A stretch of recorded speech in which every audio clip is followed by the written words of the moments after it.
अस्सलाम वालेकुम बच्चों। ये हमारा 7वां लेक्चर हमारी क्लास 9 बायो की वन शॉट लेक्चर की सीरीज़ का चैप्टर नंबर 7 मेटाबॉलिज्म आज हम पढ़ने जा रहे हैं। ये एक इम्पॉर्टेंट चैप्टर है, लेकिन ये वन शॉट लेक्चर हमने आप लोग के लिए निकाला हुआ है ताकि आप अपने एग्ज़ाम की तैयारी कर सकें। 2 महीने सिर्फ बचे हैं आपके एग्ज़ाम में, लेकिन कोई मसला नहीं, अगर आपने पूरे साल नहीं पढ़ा, ये लेक्चर आप लोगों के लिए है। तो बस अपने एग्ज़ाम की तैयारी के लिए आपने दिल लगा के मेहनत करनी है सिर्फ़, और कुछ नहीं। और आप भी है ना अच्छे मार्क्स ला सकते हैं। साथ में आपकी एग्ज़ाम की तैयारी के लिए हमने कमेंट सेक्शन में सबसे पहला कमेंट है, यहाँ पे हमने नोट्स डाले हैं आप लोग के लिए फ्री के। आप इसको जाके खोलेंगे तो आपके पास गूगल ड्राइव की लिंक खुलेगी। उसमें नोट्स पड़े हुए हैं तमाम की तमाम सारे टॉपिक्स के, सब्जेक्ट्स के।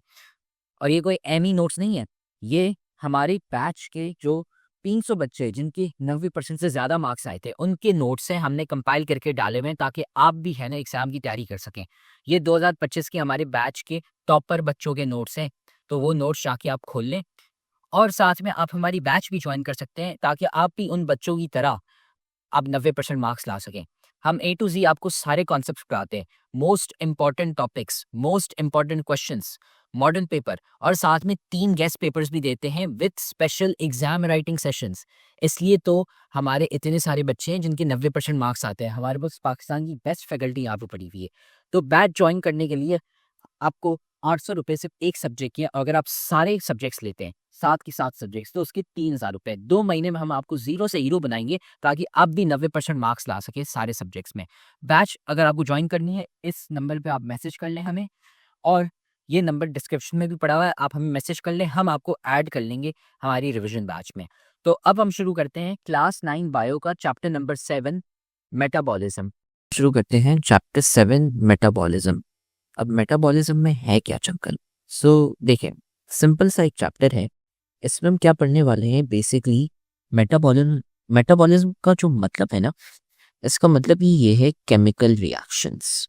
ठीक है, हम ये पढ़ने वाले हैं कि केमिकल रिएक्शंस जो आपकी बॉडी में जो होते हैं, ठीक है, किस किस्म के हो रहे हैं, कौन से कहाँ पे, ये हम है ना डिटेल में पढ़ने वाले हैं। केमिकल रिएक्शंस जो आपकी बॉडी में होते हैं, ये ऐसे बायोकेमिकल रिएक्शंस।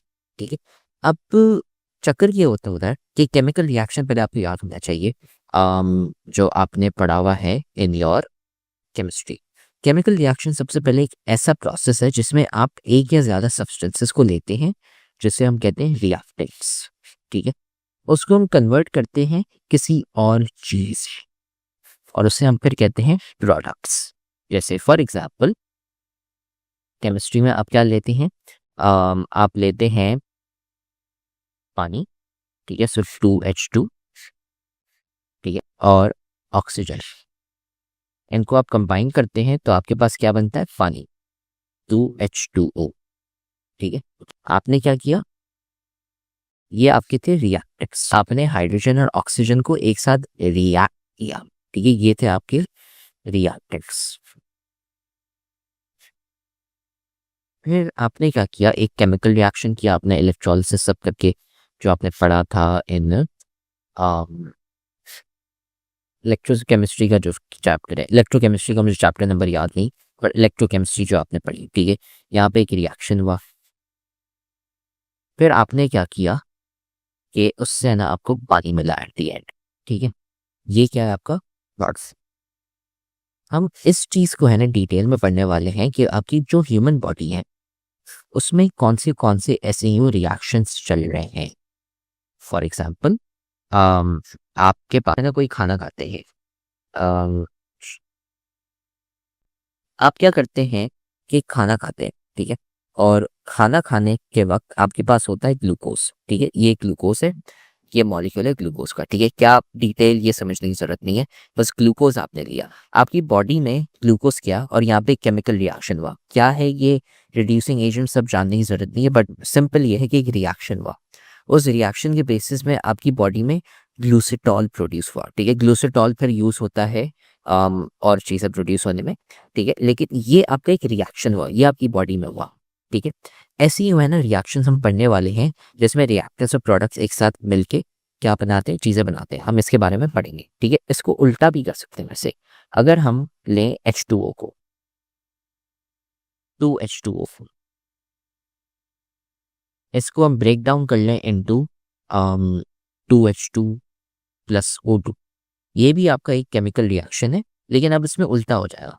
अब इसमें जो आपके प्रोडक्ट्स जो हैं वो ये हो जाएंगे और रिएक्टेंट अब आपका ये हो जाएगा, उल्टा हो जाएगा। रिएक्शन फिर भी वही केमिकल रिएक्शन, ठीक है। कौन सा केमिकल रिएक्शन हो रहा है वो थोड़ा सा अलग होगा, तरीका अलग हो जाएगा उसका, ठीक है। सो ये अब ये केमिकल रिएक्शन का यहाँ पे सिंपली ये लिखा हुआ है कि ये हमारे है ना नॉन लिविंग एनवायरनमेंट में हो रहे होते हैं हर जगह पे, ठीक है, और साथ में हमारे अंदर हो रहे होते हैं लिविंग ऑर्गेनिज्म में। जो लिविंग ऑर्गेनिज्म मतलब हमारे अंदर जो टेक प्लेस कर रहे होते हैं उसे हम कहते हैं बायोकेमिकल रिएक्शंस। और ये चैप्टर उसी के ऊपर है कि बायोकेमिकल रिएक्शंस कौन से हैं, ठीक है। सो मेटाबॉलिज्म का सबसे पहले मतलब क्या है? इसका मतलब है कि चेंज, ठीक है। आप क्या करते हैं कि बायोलॉजी के हिसाब से, ठीक है, जो डेफिनेशन होती है कि आप सारे केमिकल रिएक्शंस लें, ठीक है। सारे केमिकल रिएक्शंस, कौन से सारे केमिकल रिएक्शंस? जो आपके सेल के अंदर चल रहे हो, ठीक है। और वो कौन से केमिकल रिएक्शंस होते हैं जो आपके सेल के अंदर चल रहे होते हैं? जो आपकी मेंटेनेंस के लिए होते हैं और सस्टेनेबिलिटी ऑफ लाइफ के लिए, उससे हम कहते हैं मेटाबॉलिज्म। अब इसका मतलब क्या है?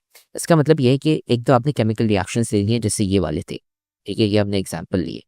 फिर दूसरा ये हो रहा है ये आपके सेल के अंदर हो रही। तीसरा फिर मेंटेनेंस चल रही हो आपकी बॉडी में। क्या मतलब? फॉर एग्जाम्पल आपने ये पढ़ा होगा कि आप ऑक्सीजन इनहेल करते हैं, ठीक है। ऑक्सीजन आप इनहेल करते हैं, ठीक है, और कार्बन डाइऑक्साइड आप एक्सेल करते हैं। तो ये कैसे हुआ? हुआ ये ऐसे कि ऑक्सीजन आपकी है ना बॉडी में जो था, ये था आपका रिएक्टेंट। ये है ना आपने इनहेल किया, आपने अपने सेल के अंदर डाला।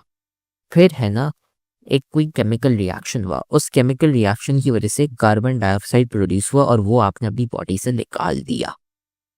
ये एक है ना एग्जाम्पल हो गई मेटाबॉलिज्म की, ठीक है। कौन सी? Maintenance and sustainability of life. आप खुद को जिंदा रख पा रहे हैं कैसे? क्योंकि ये आपका ऑक्सीजन यूज हो रहा है आपको एनर्जी प्रोवाइड करने में, आप जिंदा रह सकें, और वो कार्बन डाइऑक्साइड में कन्वर्ट हो रहा है, एक तो ये।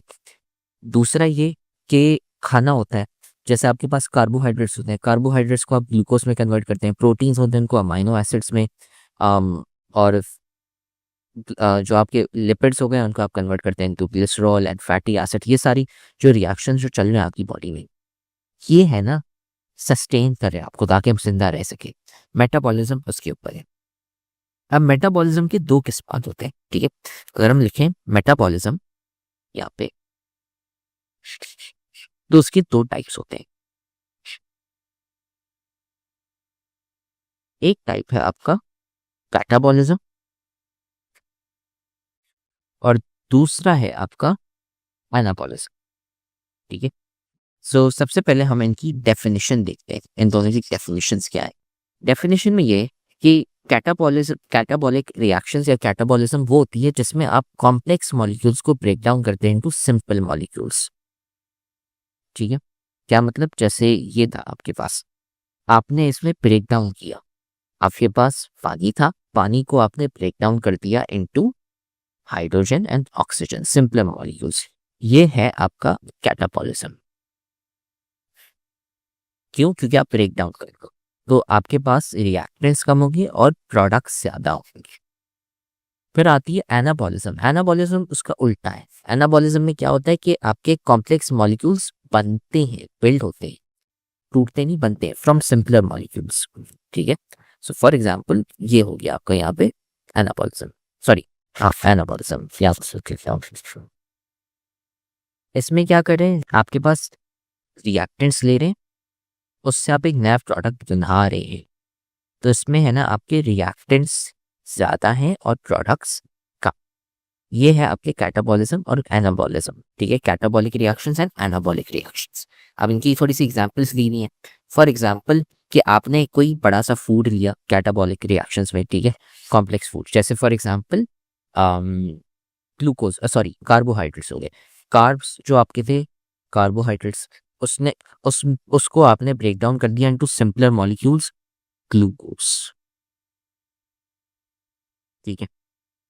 ये हो गया। कॉम्प्लेक्स कार्ब्स होते हैं आपके कार्बोहाइड्रेट्स, उसको आपने सिंपलर में तोड़ दिया ग्लूकोज में, या प्रोटीन्स को इनटू अमाइनो एसिड्स में, ठीक है। फिर रेस्पिरेशन होती है आपकी, जिसमें रेस्पिरेशन में क्या होता है कि आपके जो ऑक्सीजन उसको आप कन्वर्ट करते हैं इनटू कार्बन डाइऑक्साइड एंड पानी। वो कैसे होता है, ग्लूकोज आपके है ना टूटे जाते हैं। सो होता क्या है कि आपके सेल्स में ग्लूकोज और उसमें आप ऐड करो ऑक्सीजन, इससे आपका क्या बनता है, एक कलम चेंज करता हूँ, इससे क्या बनता है आपका कार्बन डाइऑक्साइड प्लस पानी। ये होती है आपकी रेस्पिरेशन आपकी बॉडी के अंदर, कि आपने खाना लिया और ऑक्सीजन लिया, कंबाइन किया, उससे आपके पास कार्बन डाइऑक्साइड और पानी और साथ में एनर्जी भी बनती है। एनर्जी, ये एनर्जी आपकी बॉडी में यूज की जाती है, जिसकी वजह से आप जिंदा हैं। ठीक है, ये है एक एग्जांपल। अब एनाबॉलिक रिएक्शन में उल्टा है। उल्टा क्या मतलब, जैसे फॉर एग्जांपल फोटोसिंथेसिस होती है प्लांट्स में। प्लांट्स में फोटोसिंथेसिस का क्या मतलब, कि आप फूड बना रहे, कि आपने है ना कार्बन डाइऑक्साइड और हाइड्रोजन को लिया, ठीक है, ये जो थे आपके मटेरियल्स, और उससे आपने क्या बनाया, ग्लूकोज एंड ऑक्सीजन। आपके प्लांट्स क्या करते हैं, खाना बनाते हैं, इसलिए तो चीज़ें उसमें उगती हैं, ठीक है, जैसे फल हो गए और सब्जियां हो गई, ये सब नंबर 1। नंबर 2, आपने ये भी सुना है कि ऑक्सीजन आपका देता है क्या, प्लांट्स, जिसकी वजह से हम जिंदा है, हम इनहेल कर सकते हैं। ये कॉन्सेप्ट है आपका फोटोसिंथेसिस का। ठीक है, फोटोसिंथेसिस ये होती है, और ये आपने काफ़ी बचपन से पढ़ते आ रहे हैं। ये आपका क्या एग्जाम्पल है एनाबॉलिक रिएक्शन का, कि आप नई चीज़ें बना रहे हैं उसमें से। ठीक है, और ये ब्रेक डाउन है। ठीक है, ब्रेक डाउन क्या मतलब, जैसे आपकी रेस्पिरेशन हो गई। ठीक है, यहाँ पे मैं रेस्पिरेशन भी लिख लेता हूँ। ठीक है, ये हो गए हमारे 2 किस्म के रिएक्शंस। अब हम आते हैं कि और थोड़े से एग्जांपल्स क्या हैं। जैसे ये वाला एग्जांपल यहाँ पे ऊपर किया था हमने, ठीक है, ये भी एनाबॉलिक रिएक्शन है। ठीक है, सो ये हमारे 2 किस्म होते हैं। फिर नेक्स्ट हमारा एंजाइम्स है। तो अब हम आते हैं एंजाइम्स। ठीक है, एंजाइम्स क्या होते हैं, तो देखिए एंजाइम्स एक ऐसी चीज़ है। सो सबसे पहले मैं एंजाइम्स आपके बारे में लिखता हूँ। एंजाइम्स क्या होते हैं, प्रोटीन्स होते हैं सबसे पहले। ठीक है, एंजाइम्स को अगर आपने सिंपल तरीके से याद रखना है, तो ये है कि नंबर 1 प्रोटीन्स है। ठीक है, ये प्रोटीन्स होते हैं। दूसरा, they help with chemical reactions. जो आपके केमिकल रिएक्शंस हैं उसमें क्या होता है, हम देखते हैं कि अच्छा रिएक्टेंट है और प्रोडक्ट है। ठीक है, आपका रिएक्टेंट से प्रोडक्ट में कन्वर्ट हो गया, लेकिन वो कन्वर्ट हुआ कैसे, आपके प्रोडक्ट्स कैसे बने, आपके रिएक्टेंट टूटे कैसे। ये जो हमने यहाँ पे पढ़े थे ना, रिएक्टेंट टू प्रोडक्ट, ये बीच में यहाँ पे जो मैंने बोला था यहाँ पे रिएक्शन, ये हो कैसे रहा है, ये जो आपका हो रहा है ना, सिंपल है, ये एक चीज की वजह से हो रहा है, उसे हम कहते हैं एंजाइम्स की वजह से। एंजाइम्स हेल्प करते हैं ताकि ये रिएक्शन हो सके। अगर एंजाइम्स नहीं होंगे तो दुनिया के मेजॉरिटी ऑफ द प्रोसेसेस इतने स्लो होंगे या फिर होंगे ही नहीं। रिएक्शन क्यों होते हैं, एंजाइम्स की वजह से। एंजाइम्स आपकी हेल्प करते हैं। ठीक है, यहाँ पे ये हो गया एक एग्जाम्पल। ठीक है, अब यहाँ पे देखें एंजाइम, आपने क्या किया, रिएक्टेंट्स लिया आपने, रिएक्टेंट्स क्या, सबस्ट्रेट्स। ठीक है, एंजाइम्स में आपने क्या, ये रिएक्टेंट्स हो गए, रिएक्टेंट्स को हम सबस्ट्रेट्स भी कहते हैं, सबस्ट्रेट्स। तो ये जो हमने यहाँ पे लिखा था ना रिएक्टेंट्स, ऐसे हम कहते हैं साथ में सबस्ट्रेट्स। आपने क्या किया, ये सबस्ट्रेट्स लिए, वो सबस्ट्रेट्स आपके आते हैं एक्टिव साइट पे एंजाइम्स के अंदर, एंजाइम्स के अंदर फंस जाते हैं यहाँ पे, ऐसे ये देख रहे हैं, ये देख रहे हैं, ये आपका रेड और येलो, ये आके यहाँ पे ऐसे ही फंस जाते हैं। जब ये होता है तो उसकी वजह से आपका एक नया प्रोडक्ट बनता है। तो ऐसे एक एग्जाम्पल है सिंपल कि आपका एंजाइम कैसे हेल्प करता है रिएक्शंस में, ये इनको कंबाइन करने में। इसका उल्टा भी होता है कि जिसमें आपने प्रोडक्ट डाला, प्रोडक्ट फिर आपका टूट जाता है इन 2 चीज़ों में, इसका रिवर्स भी होता है। लेकिन एंजाइम्स क्या करते हैं at the end of the day, ये हेल्प करते हैं कि आपका केमिकल रिएक्शन हो, अदरवाइज एंजाइम नहीं हुए तो ये कंबाइन नहीं हो पाएंगे, या अगर होंगे भी कंबाइन तो बहुत स्लोली होंगे। इसलिए आपको एंजाइम्स यूज करते हैं, ऐसे प्रोटीन्स होते हैं जो आपको हेल्प कर सके केमिकल रिएक्शन में। एंजाइम आपका यूज अप नहीं हुआ, कहीं वो पड़ा हुआ है at the end of the day, use नहीं हुआ, लेकिन वो हेल्प कर रहा है, मदद कर रहा है आपको कि है ना आपका प्रोडक्ट बन सके। तो इसलिए हम इनको रिएक्शन में कभी कभार दिखाते भी नहीं है, ठीक है। सो अब इसकी डेफिनेशन जो है एंजाइम्स की, ठीक है। अब देखिए यहाँ पे क्या है, स्पीड करने के लिए आपको एंजाइम्स यूज करते हैं ताकि आपके हो सकें रिएक्शंस, ठीक है। अब एंजाइम्स की डेफिनेशन क्या है, बायोलॉजिकली एक्टिव ग्लोबुलर प्रोटीन्स, ठीक है। मैंने शॉर्ट में आपको बताया था प्रोटीन्स होते हैं कौन से, बायोलॉजिकली एक्टिव ग्लोबुलर प्रोटीन्स, ठीक है। जो किससे बनते हैं, लिविंग सेल्स से बनाए जाते हैं, जो आपके सेल्स बनाते हैं।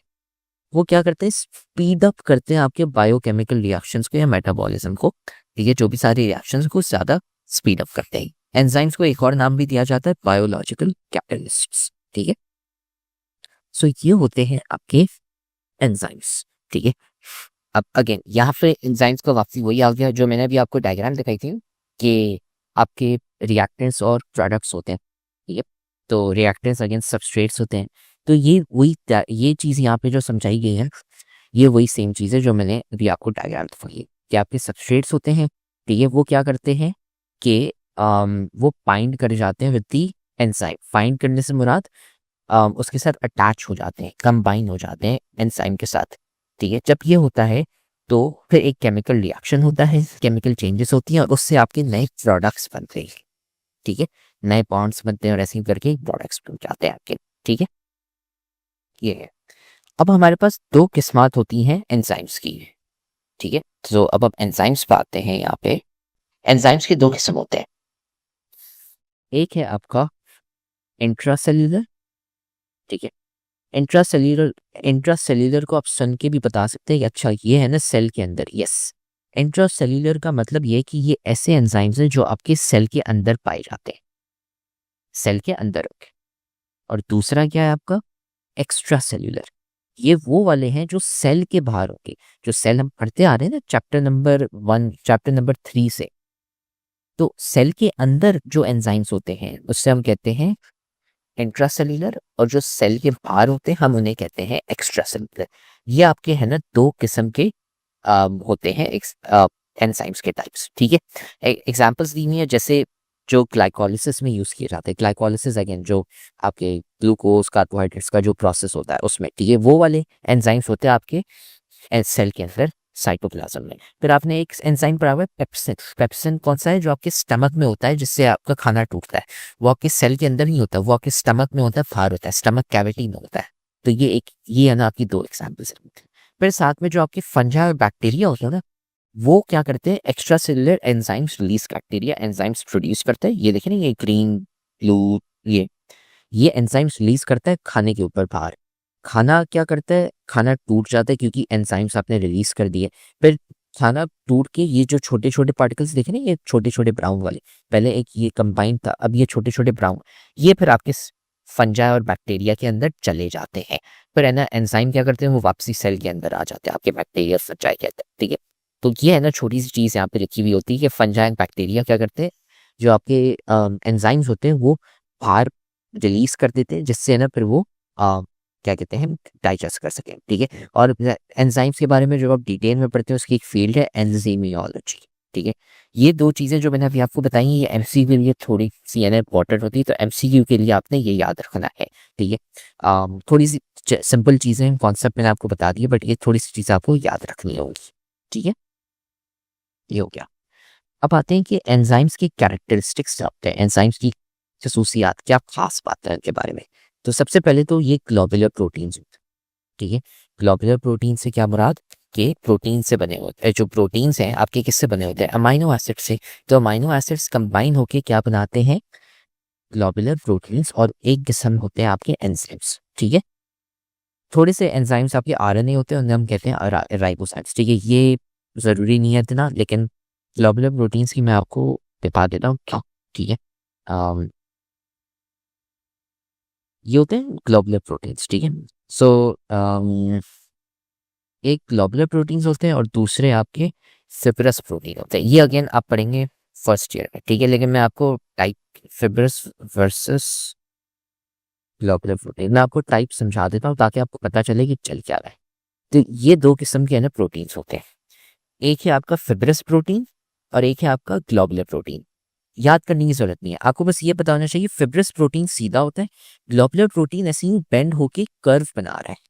तो एंजाइम्स आपके ये होते हैं ग्लोबुलर प्रोटीन, फिब्रस प्रोटीन नहीं, सीधी सीधी लाइंस नहीं, ये आपके पाए जाते हैं मसल्स में, जो आपकी मसल्स होती है ना वो आपकी होते हैं फिब्रस प्रोटीन्स। लेकिन जो आपके एंजाइम्स होते हैं वो होते हैं आपके ग्लोबुलर प्रोटीन्स, ठीक है।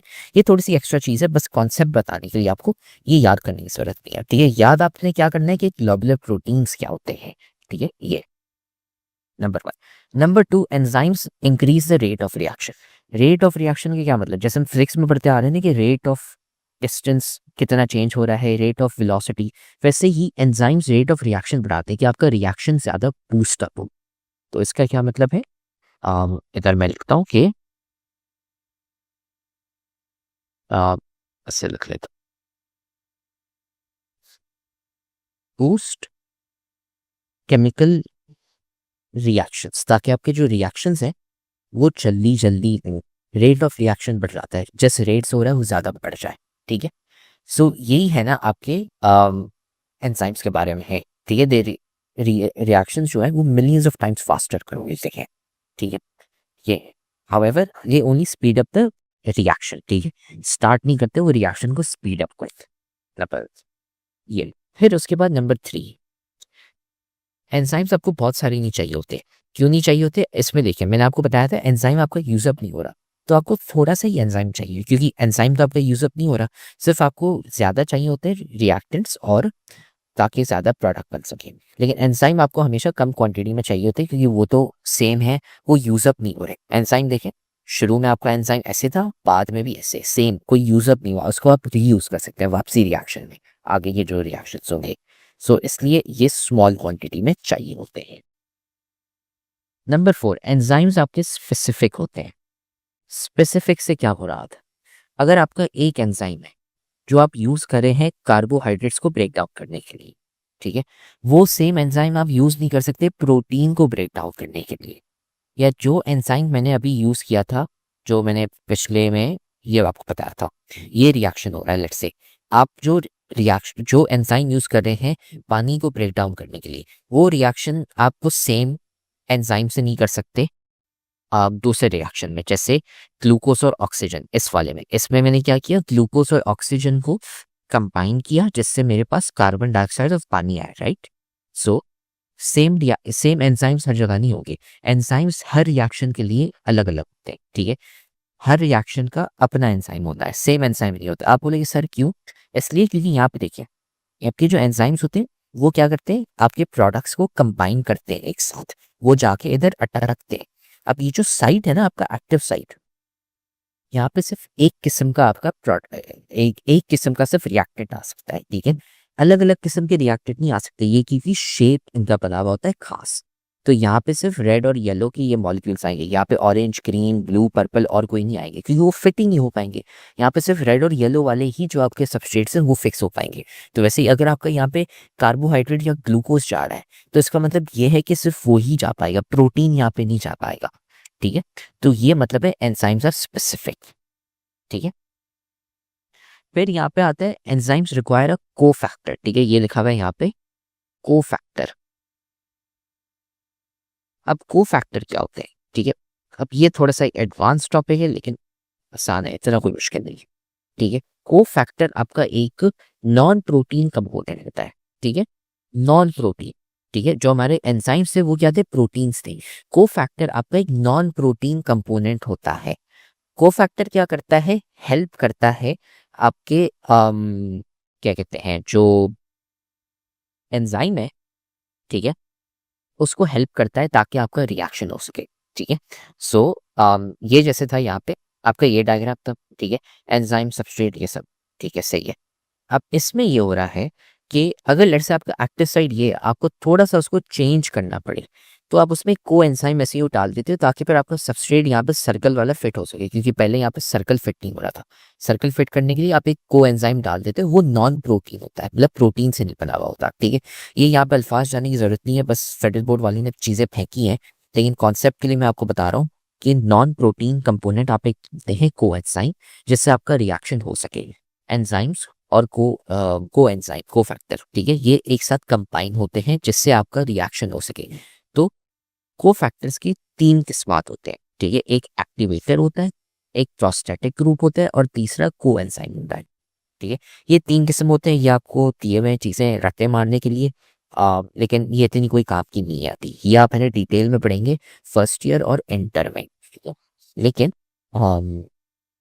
3 किस्म वापसी में आपको बता देता हूँ कि कौन से होते हैं। ठीक है, अगेन को एंजाइम क्या होता है, को फैक्टर क्या होता है, जो हेल्प कर रहा है एंजाइम को केमिकल रिएक्शन में। ठीक है, एंजाइम क्या करता है, आपका केमिकल रिएक्शन बूस्ट अप करता है ताकि ज्यादा जल्दी हो सके। को एंजाइम एंजाइम को मदद कर रहे हैं ताकि वो एंजाइम है ना, सॉरी, को फैक्टर मदद कर रहा है आपके एंजाइम को ताकि वो रिएक्शन हो सके। ठीक है, तो अब 3 किस्म के, अब ये आपके होते हैं नॉन प्रोटीन। ठीक है, यहाँ पे ये आपने याद रखना है, ये प्रोटीन नहीं होता, ये नॉन प्रोटीन होता है। अब प्रोटीन के 3 अलग अलग किस्मात, नॉन प्रोटीन के 3 अलग अलग किस्मात देखने वाले। एक है एक्टिवेटर। एक्टिवेटर कौन सा, आपका आयंस होते हैं, इनऑर्गेनिक आयंस, जैसे for example zinc ion, iron ion, copper ion, chloride ions. ठीक है, ये है आपके इनऑर्गेनिक आयंस, ये प्रोटीन नहीं होते, इसलिए ये पहला टाइप हो गया। फिर हो गया प्रोस्थेटिक ग्रुप। प्रोस्थेटिक ग्रुप ये होता है कि एक ऑर्गेनिक मॉलिक्यूल होता है, ठीक है, इनऑर्गेनिक आयन नहीं है, अब एक ऑर्गेनिक मॉलिक्यूल है जो अटैच हो जाता है परमानेंटली। क्या मतलब, मैं अभी आपको दिखाता हूँ। ठीक है, सो देखें, अब मैंने आपको क्या दिखाया था कि ये देखिए, ये आपका एंजाइम, ठीक है, और ये आपका को एंजाइम हो गया। को एंजाइम जाता है, ठीक है, इधर से, सो ये मैं ड्रॉ करके दिखा देता हूँ। को एंजाइम है आपका, उठ के यहाँ पे ऐसे यूं चला जाता है यहाँ पे। ठीक है, ये अटैच हो जाता है। ठीक है, सब 2 किस्म के को फैक्टर्स आ गए अभी यहाँ। एक है आपका ऐसा प्रोस्थेटिक ग्रुप, ठीक है, जो यहाँ पे आ जाता है और अटैच हो जाता है, मतलब हिलेगा ही नहीं यहाँ से, मतलब ये हमेशा के लिए यहाँ पे फंस जाता है, इसे हम कहते हैं प्रोस्थेटिक ग्रुप। और एक ऐसा जो डिटैच हो जाता है, जैसे इसमें दिखाया था ना मैंने कि ये अलग होके ऐसे ही बाद में जाके आया और फिर हट जाता है, उससे हम कहते हैं को एंजाइम। ठीक है, सो अगेन ये आपका प्रोसेस है। ठीक है, उसमें आपने 2 नए किस्मात पढ़ लिए, एक ऐसा पढ़ लिया आपने को एंजाइम जो यहाँ पे आ जाएगा और फिर हट जाएगा। फिर एक और है प्रोस्थेटिक ग्रुप जो वहां पे अटका ही बना रहेगा, हटेगा नहीं आपसे। ठीक है, सो ये होते हैं आपके प्रोस्थेटिक ग्रुप एंड को एंजाइम। अब यहाँ पे थोड़ी सी एग्जांपल्स दी हुई है, FAD हो गया और यहाँ पे NAD हो गया, ये आपको जानने की जरूरत नहीं है। ठीक है, बस एग्जाम्पल्स ऐसे ही दी हुई है, फिर कॉन्सेप्ट मैंने आपको बता दिया कि ये क्या क्या होते हैं। तो 3 किस्म के नॉन प्रोटीन्स हो गए, एक आपके आयंस हो गए, दूसरे कौन से आयंस हो गए, इनऑर्गेनिक आयंस। दूसरा आपके ऑर्गेनिक मॉलिक्यूल हो गए, कौन से, जो अटैच हो जाते हैं परमानेंटली और कभी हटेंगे। और तीसरे आपके ऐसे ऑर्गेनिक मॉलिक्यूल्स होते हैं जो हटेंगे और वापसी ऐड हो जाएंगे, डिटैचेबल है वो। ठीक है, ये है। अब 3 और प्रॉपर्टीज हैं, ये आते हैं हम regulation of enzyme productivity and activity. ठीक है, अब एंजाइम जो है वो 2 किस्म के लिए यूज किए जाते हैं। ठीक है, एक ये है कि आप रिएक्शन का रेट बढ़ा दें, ठीक है, एक तो ये, और साथ में आप उसका रेट ऑफ रिएक्शन कम भी कर सकते हैं। कैसे, अगर आप एंजाइम यूज कर रहे हैं रेट ऑफ रिएक्शन बढ़ाने के लिए, तो आप एंजाइम को हटा सकते हैं, यहाँ पर कोई ऐसे एंजाइम्स डाल दें जो रेट ऑफ रिएक्शन कम कर ले। तो उल्टा भी हो सकता है, आइदर आप तो बढ़ा भी सकते हैं रेट ऑफ रिएक्शन या कम भी कर सकते हैं एंजाइम्स के थ्रू। ठीक है, आप रेगुलेट कर सकते हैं। कभी आप लेट्स से फैक्ट्री में पड़े हुए हैं, आप फैक्ट्री में खाना, आप डिपेंड करता है ना कि यार अच्छा अब सीजन चल रहा है, अब मैं ज़्यादा है ना खाना प्रोड्यूस करूँ क्योंकि ज़्यादा लोगों को चाहिए होगा। ठंड के मौसम में खाना है ना थोड़ा सा ज़्यादा चाहिए होता है, गर्मी में थोड़ा सा कम चाहिए होता है, तो आप है ना उससे कंट्रोल कर पाते हैं। ये है ना एंजाइम्स, आपके एक एग्जाम्पल समझे इसमें होता है। अब आता है next 7 enzymes make metabolic pathway. Metabolic pathway का क्या मतलब है, तो देखिए थोड़ा सा कॉम्प्लेक्स कॉन्सेप्ट है, लेकिन शांत करके मैं आपको बता देता हूँ। मेटाबॉलिक पाथवे में क्या है कि देखिए, आपका ये रिएक्टेंट है और आपका प्रोडक्ट है एफ, ठीक है। आपने डाला ए, ठीक है। ए से मुराद जैसे हमने डाला हाइड्रोजन और ऑक्सीजन, और आपने प्रोड्यूस क्या किया, पानी, एफ। अब बीच में ना थोड़े से प्रोडक्ट्स बनते हैं, ए टू बी, सी, डी, ई। जब ये जो 4 प्रोडक्ट्स बनते हैं फिर जाके आपका फाइनल प्रोडक्ट बनता है। ये जो बीच में जो है ना, ऐसे इन्हें हम कहते हैं इंटरमीडिएट। इंटरमीडिएट से क्या हो मतलब ये बीच में एक्स्ट्रा मॉलिक्यूल्स आपके बनने हैं और उनको हम फिर कन्वर्ट करें जिससे हमारा फाइनल जाके प्रोडक्ट बने, ठीक है। तो एक पाथवे बन जाता है और वो पाथवे है ना आपका एंजाइम बना पाता है उसकी मदद से, ठीक है। असल में ये तो बहुत सिंपल एग्जांपल है, मैं कॉम्प्लेक्स एग्जांपल दे नहीं सकता, लेकिन ये आपको मैं दिखाता हूँ।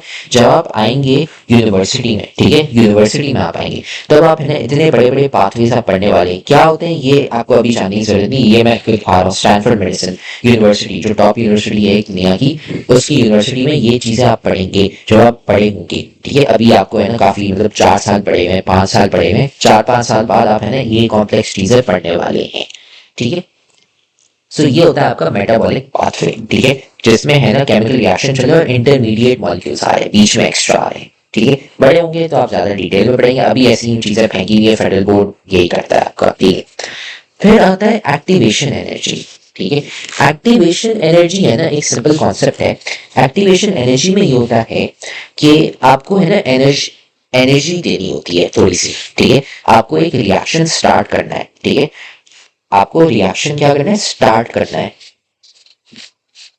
रिएक्शन स्टार्ट करने के लिए आपको थोड़ी सी एक्स्ट्रा एनर्जी देनी है, ठीक है। उसे हम कहते हैं एक्टिवेशन एनर्जी या एनर्जी ऑफ एक्टिवेशन, ठीक है। जैसे गाड़ी होती है, गाड़ी में आप जब चाबी डालते हैं तो ऐसे ही आप इंजन स्टार्ट करते हैं तो है ना थोड़ी सी एक्स्ट्रा एनर्जी आपको देनी होती है। आप दबाते हैं गाड़ी, जब आप चाबी होती है उसको आप थोड़ा सा जोर से घुमाते हैं ताकि एक्स्ट्रा एनर्जी मिल सके और फिर जाके आपका रिएक्शन शुरू हो, ठीक है। तो ये आपकी है ना एक्टिवेशन एनर्जी का ऐसी ग्राफ होता है। ये आपके रिएक्टर से आपको थोड़ी सी एक्स्ट्रा एनर्जी देनी होती है ताकि रिएक्शन शुरू हो जाए।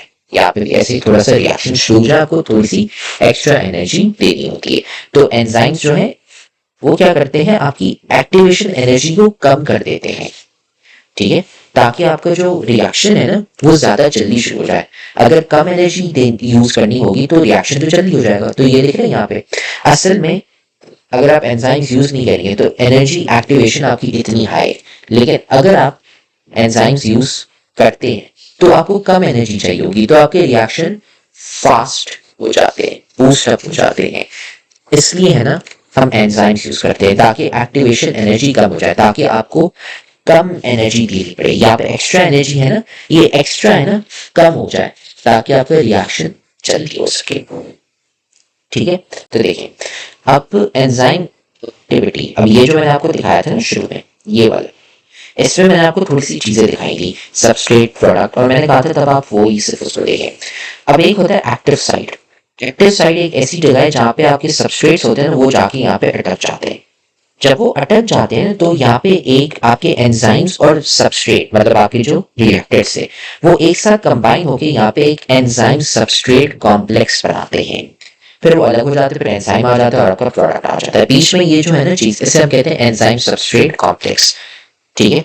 तो ये चीजें यहाँ पे ये डायग्राम देखें, ये आपके सबस्ट्रेट थे, ठीक है। ये यहाँ पे ऐसे ही अटके, आपका क्या बना, एंजाइम सबस्ट्रेट कॉम्प्लेक्स।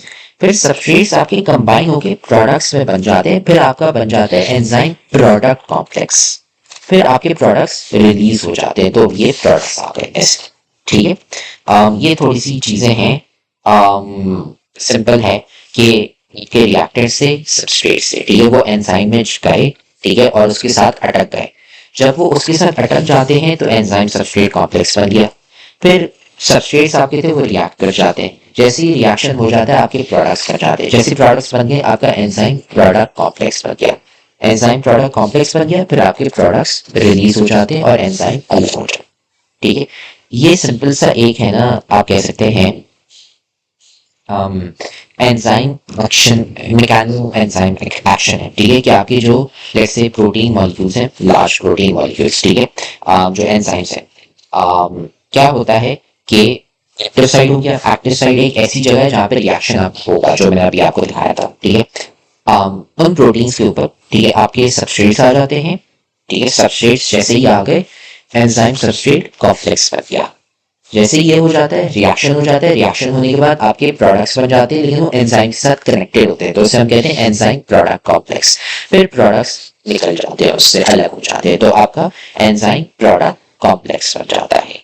ठीक है, तो अब हम आज शुरू करने वाले हैं कि फैक्टर्स अफेक्टिंग एंजाइम एक्टिविटीज। सो हमने एंजाइम्स के बारे में पढ़ लिया कि आपके वो बायोलॉजिकल कैटलिस्ट होते हैं, आप उसमें उसको है ना प्रोडक्ट्स देते हैं, सॉरी आप उसको सबस्ट्रेट्स देते हैं या रिएक्टेंट्स देते हैं। जैसे यहाँ पे इसको सबस्ट्रेट्स हमने दिए, हमने बोला कि अच्छा ये 2 मॉलिक्यूल लो, ठीक है, और उनको कंबाइन कर लो एक साथ, एक रिएक्शन उनके बीच में कर लो। आपके एंजाइम्स होते हैं, वो एंजाइम्स ये करते हैं कि रिएक्शन बूस्ट करते हैं ताकि रेट ऑफ रिएक्शन बढ़ सके, आपके रिएक्शंस जल्दी से हो रहे हो, और फिर उससे है ना ऐसे ही प्रोडक्ट्स बन जाते हैं, आपकी है ना न्यू चीज़ें बनने लग जाती हैं जब आप उसको देते हो। सो आपने एक इनपुट दिया उसको और आपको आउटपुट मिल रहा है, और प्रोसेस आपका जो है वो एंजाइम है ना जल्दी से करवा रहा है। एंजाइम्स जो है वो आपके रिएक्शन को बूस्ट करते हैं। चले ठीक है, ये तो हमें पता चल गया कि आपने उसको काम करते हैं। आपको एक डायग्राम खोल के दिखा देता हूँ, ये आ गया। सो हमें ये तो पता चल गया आपके एंजाइम्स हैं वो सबस्ट्रेट्स को लेते हैं, ठीक है, एंड फिर उससे है ना प्रोडक्ट्स प्रोड्यूस बनते हैं।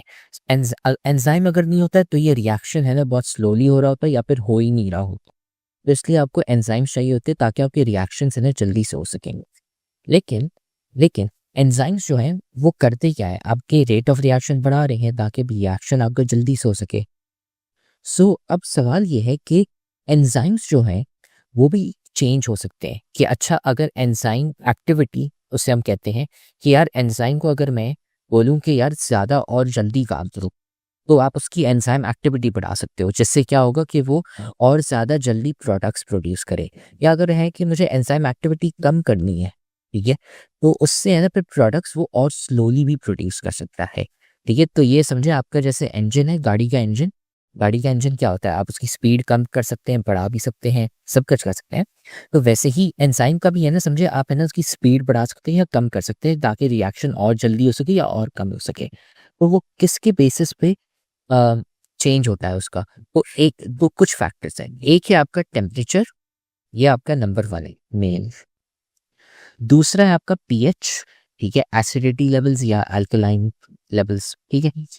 तीसरा हो गया सबस्ट्रेट कॉन्सेंट्रेशन।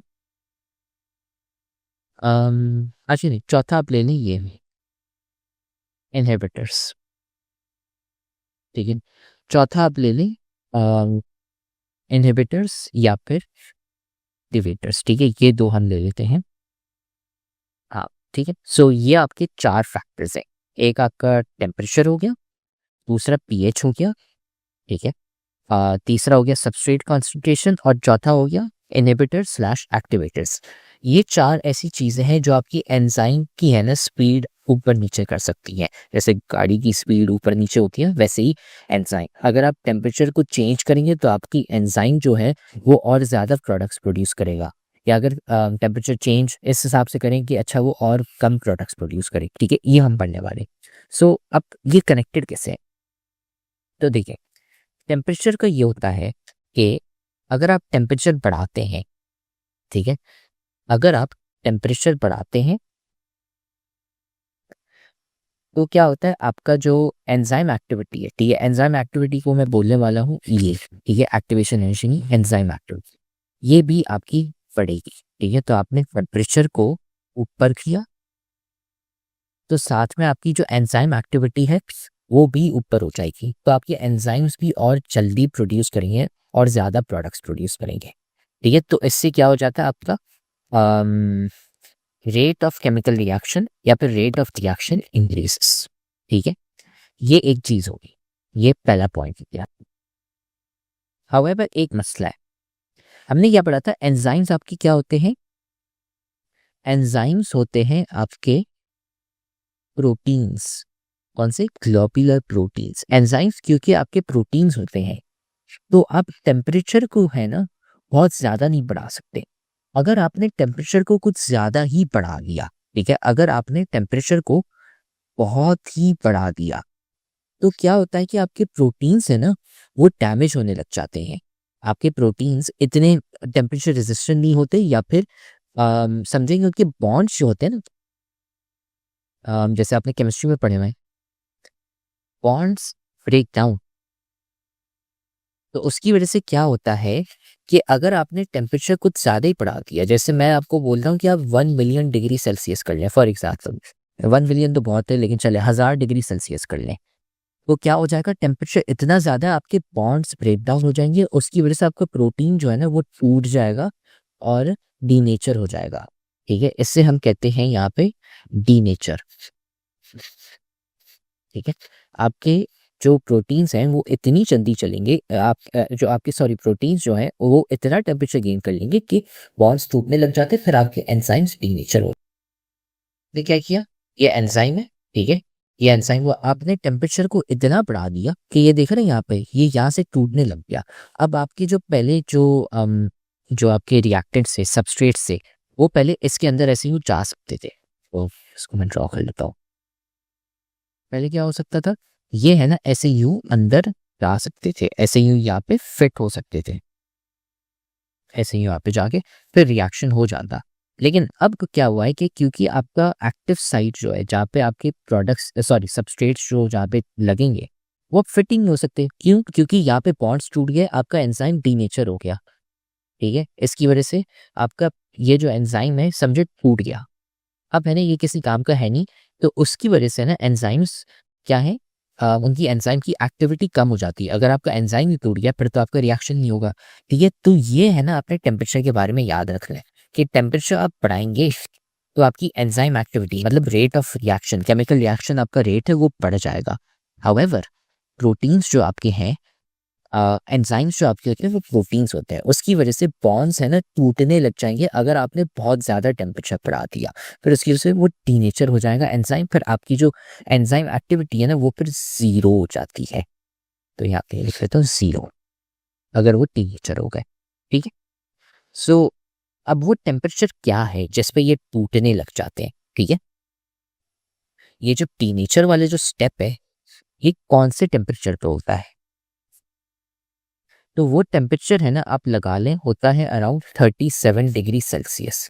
ठीक है, यहाँ पे बायोलॉजी की बात हो रही है। ठीक है, सो मोस्ट एंड मैं यहाँ पे लिख लेता हूँ एक चीज कि मोस्ट एंजाइम्स, ठीक है, डीनेचर बाय एट ये 37 डिग्री सेल्सियस। हाउएवर एक चीज मैं याद करूँ, ये कौन से एंजाइम्स हैं, सबसे पहले इनसाइड ह्यूमंस। ठीक है, जो हम इंसानों के अंदर एंजाइम्स पाए जाते हैं। हम यहाँ पे अभी बायोलॉजी की बात कर रहे हैं, केमिस्ट्री या फिर जनरली हम सिर्फ और सिर्फ बायोलॉजिकल कैटलिस्ट एंजाइम्स की बात कर रहे हैं। सो मेजॉरिटी, क्योंकि सारे नहीं, वैसे नॉट ऑल, ऑल नहीं, ऑल नहीं, मोस्ट मतलब ज़्यादातर जो आपके एंजाइम्स हैं वो डीनेचर हो जाते हैं एट 37 डिग्री सेल्सियस। इसका मतलब ये है कि 37 डिग्री सेल्सियस तक वो बहुत अच्छे चलते हैं, फिर 37 डिग्री सेल्सियस के बाद है ना वो डीनेचर होने लग जाते हैं, टूटने लग जाते हैं। ठीक है, सो ये है ना इसका एक डायग्राम भी है, अगर आप देखें यहाँ पे मैंने नीचे एक्स एक्सिस पे रखा टेम्परेचर। आप टेम्परेचर जैसे बढ़ाते हैं यहाँ, ठीक है, जैसे आपका टेम्परेचर बढ़ता जाता है तो आपका रेट ऑफ रिएक्शन भी बढ़ता जाता है। हाउएवर अगर आप देखेंगे एक 37, अच्छा यहाँ पे ओके ये डायग्राम में एक एरर है। ये है आपका 30 डिग्री सेल्सियस, ये है आपका 40 डिग्री सेल्सियस और ये है आपका 37 डिग्री सेल्सियस। ठीक है, 37 डिग्री सेल्सियस तक ये देखिए रेट ऑफ रिएक्शन सबसे बेस्ट है, फास्टेस्ट है। ठीक है, यहाँ तक रेट ऑफ रिएक्शन सबसे हाईएस्ट है। ठीक है, उससे अगर आप पहले जाएंगे यहाँ पे तो यहाँ पे देखें रेट ऑफ रिएक्शन कम है, क्यों, क्योंकि हमने रिलेशनशिप अभी बढ़ी थी क्या, कि टेम्परेचर आप ज़्यादा बढ़ाएंगे तो एंजाइम एक्टिविटी ज़्यादा होगी तो आपका रेट ऑफ रिएक्शन सबसे हाईएस्ट होगा, नंबर 1। नंबर 2, 37 के बाद क्या हो जाता है कि आपके एंजाइम्स डीनेचर होने लग जाते हैं। ठीक है, तो रेट ऑफ रिएक्शन कम हो जाता है। डीनेचर से क्या मतलब कि आपके एंजाइम्स प्रोटीन्स होते हैं तो बॉन्ड्स टूटने लग जाते हैं, आपका एंजाइम टूट जाता है, उसकी वजह से वो डीनेचर हो जाते हैं। फिर क्या होता है, उसकी वजह से रेट ऑफ रिएक्शन आपका कम हो जाता है। ठीक है, ये है सबसे पहली रिलेशनशिप जो हमने पढ़ ली टेम्परेचर के बारे में। ठीक है, अब हम आते हैं नेक्स्ट फैक्टर पे, पीएच। ठीक है, पीएच जो आप केमिस्ट्री से पढ़ते आ रहे हैं, कि एसिडिटी लेवल्स क्या है। तो आपका जो बेस्ट जो पीएच होता है, ठीक है, वो हर एंजाइम के लिए डिफरेंट होता है, ठीक है। सो लेट्स से यहाँ पे पीएच है, यहाँ पे आ गया पीएच, और यहाँ पे आ गई एंजाइम एक्टिविटी, ठीक है। हर enzyme, every enzyme has a separate relation with pH। क्या मतलब कि कुछ एंजाइम्स होंगे, अगर आप उनका पीएच बहुत बढ़ा देते हैं तो वो उसके इसमें बहुत अच्छे चलने लग जाते हैं, उनकी एंजाइम एक्टिविटी जो है वो बहुत हाई हो जाती है। लेकिन कुछ केसेस में आपके जो एंजाइम है वो बेस्ट तब परफॉर्म करते हैं जब आप उनका पीएच बहुत कम कर लें। उल्टा भी होता है, कुछ में वो ज़्यादा डीनेचर भी हो जाता है। अब हम दो किस्म के है ना एंजाइम्स पढ़ने वाले हैं, ठीक है। एक है आपका पेप्सिन, ठीक है। पेप्सिन आपने ये पढ़ा हुआ है, ये आपके स्टमक्स में होता है, ठीक है, इनसाइड स्टमक फॉर डाइजेशन। आपको जब चीज़ें खाते हैं तो फिर फूड को डाइजेस्ट करना होता है, तो पेप्सिन एंजाइम रिलीज होता है जिससे आप है ना खाने को डाइजेस्ट कर पाए, खा सके प्रॉपर तरीके से, ठीक है। ये आपका स्टमक में पाया जाता है, ठीक है। इसके बारे में आप पढ़ेंगे क्लास 10 में। सबसे पहला चैप्टर है क्लास 10 का, चैप्टर नंबर 1। ये है ना आप नेक्स्ट ईयर पढ़ेंगे। फिर एक और एंजाइम के बारे में हम पढ़ने वाले ट्रिप्सिन, ठीक है। ये भी डाइजेशन के लिए यूज किया जाता है। तो हाँ, ये दो मेन एंजाइम्स हैं, ठीक है। अब इनके बारे में हम रिलेशनशिप पढ़ने वाले हैं। सो तो पहले बात आती है पेप्सिन की। आपका स्टमक में याद करवा दूं, जो आपका स्टमक है वो एसिडिक एनवायरनमेंट्स होते हैं, वहाँ पे एसिड रिलीज किया जाता है आपके स्टमक में। आपका जो स्टमक है, पेट है, उसमें एसिड्स रिलीज किए जाते हैं ताकि आपका फूड है ना डाइजेस्ट हो सके, ताकि आप खाना को है ना हजम कर सके। आपका जो पेप्सिन एंजाइम है जो स्टमक में पाया जाता है, ठीक है, it works best the best at pH 2, ठीक है। अगर पीएच लेवल आपका 2 होगा तब है ना रेट ऑफ रिएक्शन सबसे ज्यादा होगा। अगर आपने 2 से और कम कर दिया तो आप देख रहे हैं यहाँ पे आपकी जो रेट ऑफ रिएक्शन है वो कम होता जा रहा है।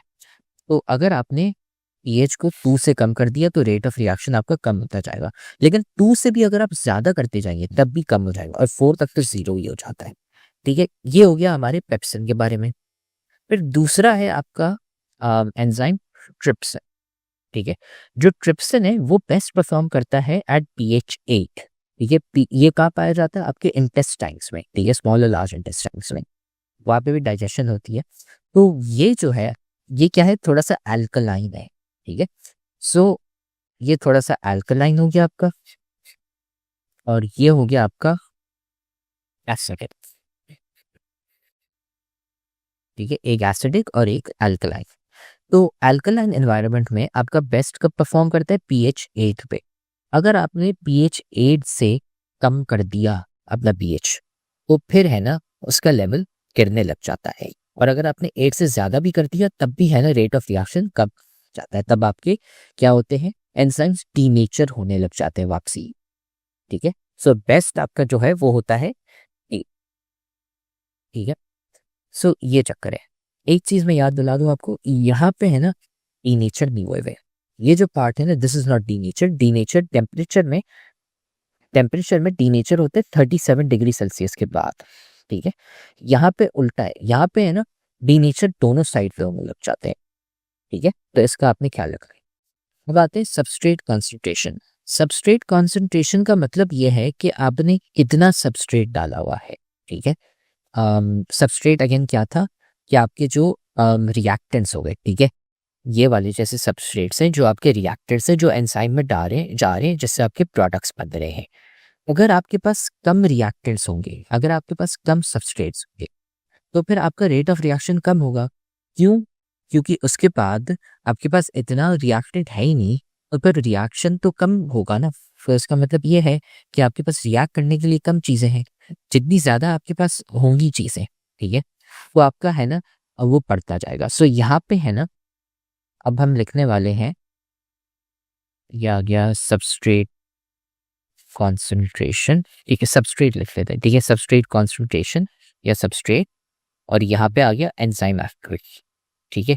अगर आपके पास ज़्यादा रिएक्टेंट्स है, ठीक है। अगर आपके पास बहुत ज़्यादा चीज़ें रिएक्ट करने के लिए, तो आपकी एंजाइम्स के पास और भी ज़्यादा मटेरियल रिएक्ट करने के लिए, तो फिर है ना आपका एंजाइम एक्टिविटी बढ़ जाती है और रेट ऑफ रिएक्शन बढ़ जाता है।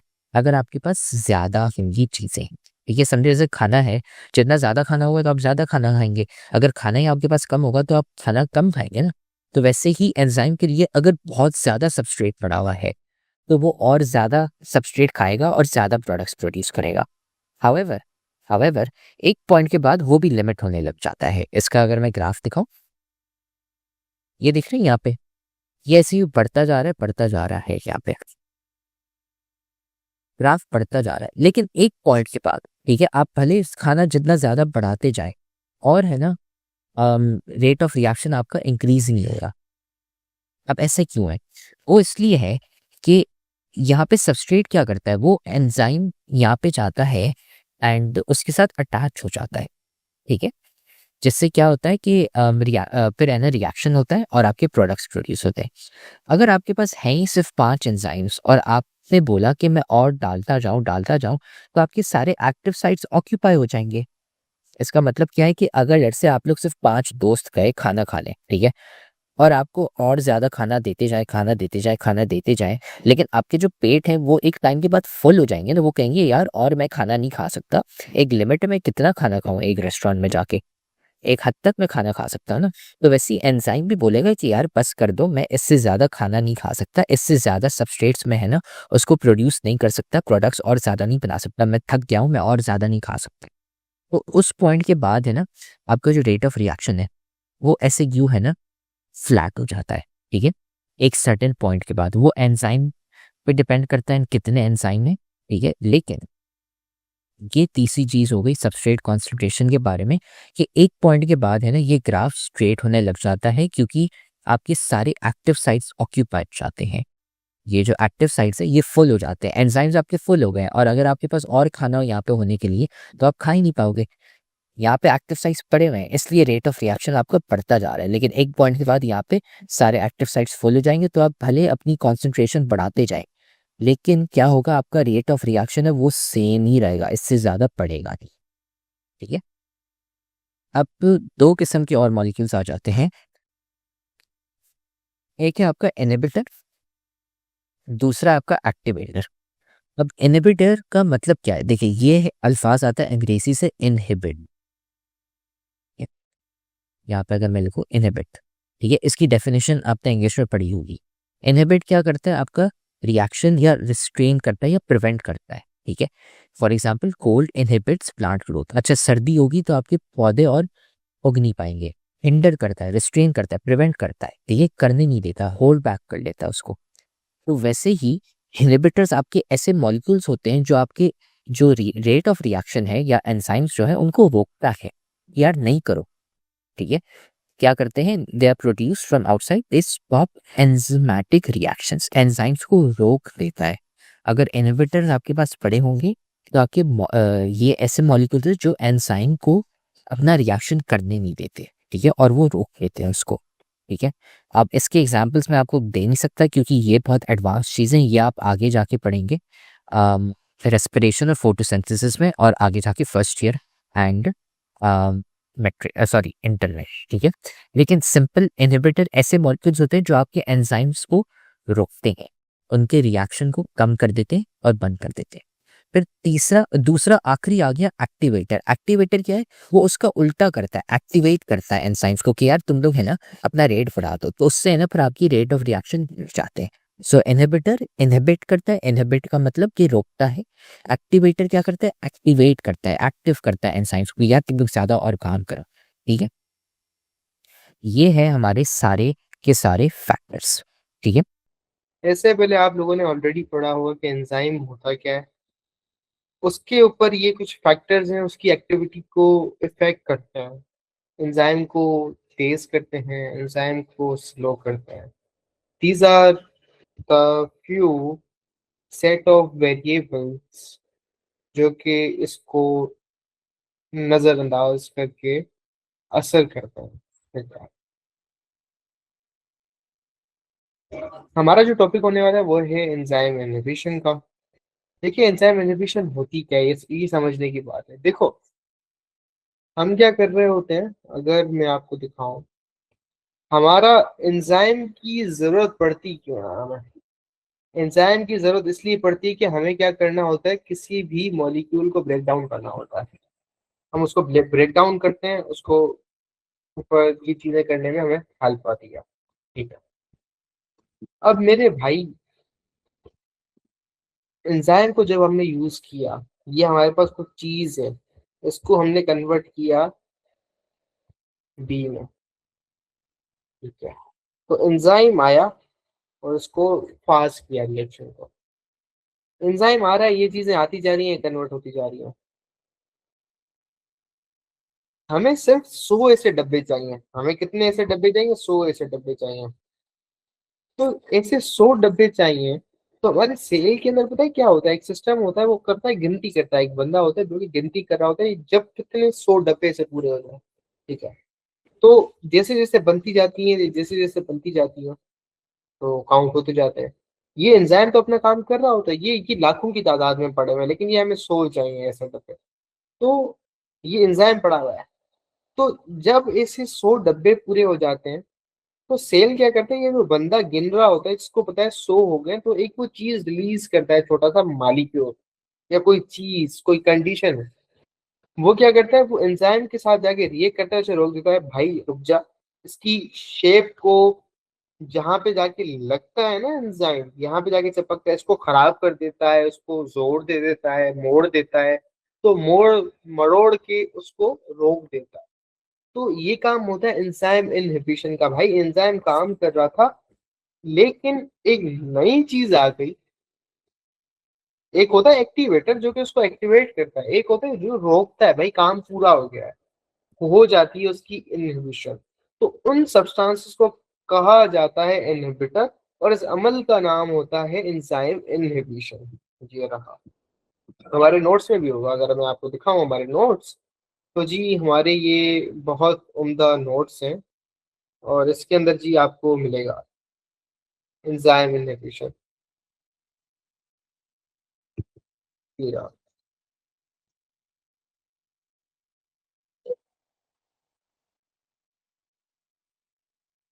ठीक है जी, ये हमारे नोट्स है प्यारे से। तो ये सबस्ट्रेट आएगा, ये कॉम्पिटिटिव इनहिबिटर है।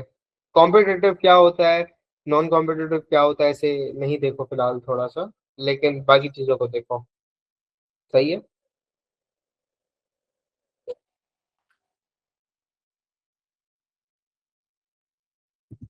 अब यहाँ पर आ जाती है कॉम्पिटिटिव इनहिबिशन और ये चीजें। तो इस चीज को हम पढ़ते हुए जाते हैं कि external factors responsible for enzyme inhibition are poisons, cyanides, antibiotics, some drugs और एक्यूमुलेटेड प्रोडक्ट्स होते हैं। एंजाइम इनहिबिशन में be of two major type, दो किस्म की होती है इनहिबिशन। एक होती है कॉम्पिटिटिव इनहिबिशन, दूसरी होती है नॉन कॉम्पिटिटिव इनहिबिशन। अगर एंजाइम्स इनहिबिट हो जाए due to the presence of molecules which occupy the active site due to their similarity in structure, कि भाई ये एंजाइम है, ये एक्टिव साइट पे कोई चीज अवेलेबल है यहाँ पर, तो उसकी प्रेजेंस है वहां पर, उसकी सिमिलरिटी है शेप और स्ट्रक्चर की। ठीक है, यहाँ पर ये स्क्वायर लगा हुआ है, यहाँ पे आके वो लगेगा। Such inhibitors are neither converted to products nor they allow the actual substrate to bind. Hence, reaction does not proceed. Competitive inhibition is temporary and can be reversed if the concentration of actual substrate is increased than the concentration of inhibitor molecules. बात यह है कि दोनों की अगर shape same किस्म की है, डिटो कॉपी है, तो भाई जब वो इक्विलिब्रियम पे दोनों चीजें आ जाएंगी, तो वो इनहिबिशन हो जाएगी। अगर आप कॉम्पिटिटिव इनहिबिशन को रोकना चाहते हैं, तो क्या कर देंगे, एक चीज की इंक्रीज कर देंगे कंसंट्रेशन एक्चुअल सब्सट्रेट की, comparison of what, inhibitor molecules. तो इस तरीके से आप इस चीज को बढ़ा सकते हैं। ठीक है, दूसरी होती है non competitive inhibition. The structure and shape of these inhibitors do not resemble the substrate molecules, so they do not occupy the active site. They may attach to enzyme surface at a point other than active site called allosteric site.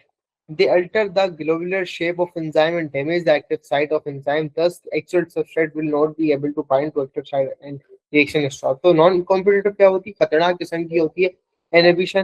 तो ये कोई और दूसरी site होती है, allosteric site होती है, वो जाके क्या करती है, वो उसको जाके लग जाती है और उसको जाके रोक देती है, उससे एंजाइम की शेप चेंज हो जाती है। सिंपल अल्फाजों में अगर मैं आपको समझाने की कोशिश करूं, उसमें देख रहे हो भाई कॉम्पिटिटिव इनहिबिटर क्या होता है। भाई ये जो आपकी एक्टिव साइट होती है ना, उसमें जाके ही अटक जाता है। यहाँ पर देख रहे हो ये कॉम्पिटिटिव इनहिबिटर है। ये क्या किया, एक सबस्ट्रेट यहाँ पे लगा हुआ था पहले, मेरा कर्सर अगर देखते हैं तो उसकी जगह पे आके इसने जगह ले ली डब्बे में। ये थी कॉम्पिटिटिव। जबकि इन कॉम्पिटिटिव में क्या होता है भाई, ये नीचे से एक जगह होती है, यहाँ पे जाके वो नॉन कॉम्पिटिटिव इनहिबिटर जाके घुसता है, जिसकी वजह से ऊपर वाली ये वाली जो शेप है वो चेंज हो जाती है, तो ऊपर वाला सबसेट नहीं जुड़ पाता कभी भी। तो ये दो किस्म की होती है। दूसरे वाले केस में डिस्टोर्शन हो जाती है, पूरा खराब हो जाता है आपका साइन, उसकी डिफॉर्मिटी हो जाती है। ठीक है, ये रहा कंप्लीट करता है भाई, सबसे एक्टिव साइड यहाँ पे घुसा हुआ है। नॉन कॉम्पिटिटिव में भाई शेप ही चेंज हो जाती है। और कहानी बस इतनी है, कोई बड़ी कहानी नहीं है ये। उसके बाद हमारे पास टॉपिक आ जाता है, ये रहा ना यार तुम्हारा, देखो सिंपल सिंपल। कॉम्पिटिटिव में क्या होगा भाई, ये कॉम्पिटिटिव के अंदर ये चीज आके अटक गई। नॉन कॉम्पिटिटिव में क्या होगा भाई, ये नॉर्मल साइज ऐसे ही है, यहाँ पे चीज आके लगी और शेप पूरी हो गई चेंज। सिंपल कहानी थी इतनी। इम्प्रॉपर बाइंडिंग हो जाएगी सबसेट की, शेप की पूरी धज्जियां उड़ जाएंगी, पता है।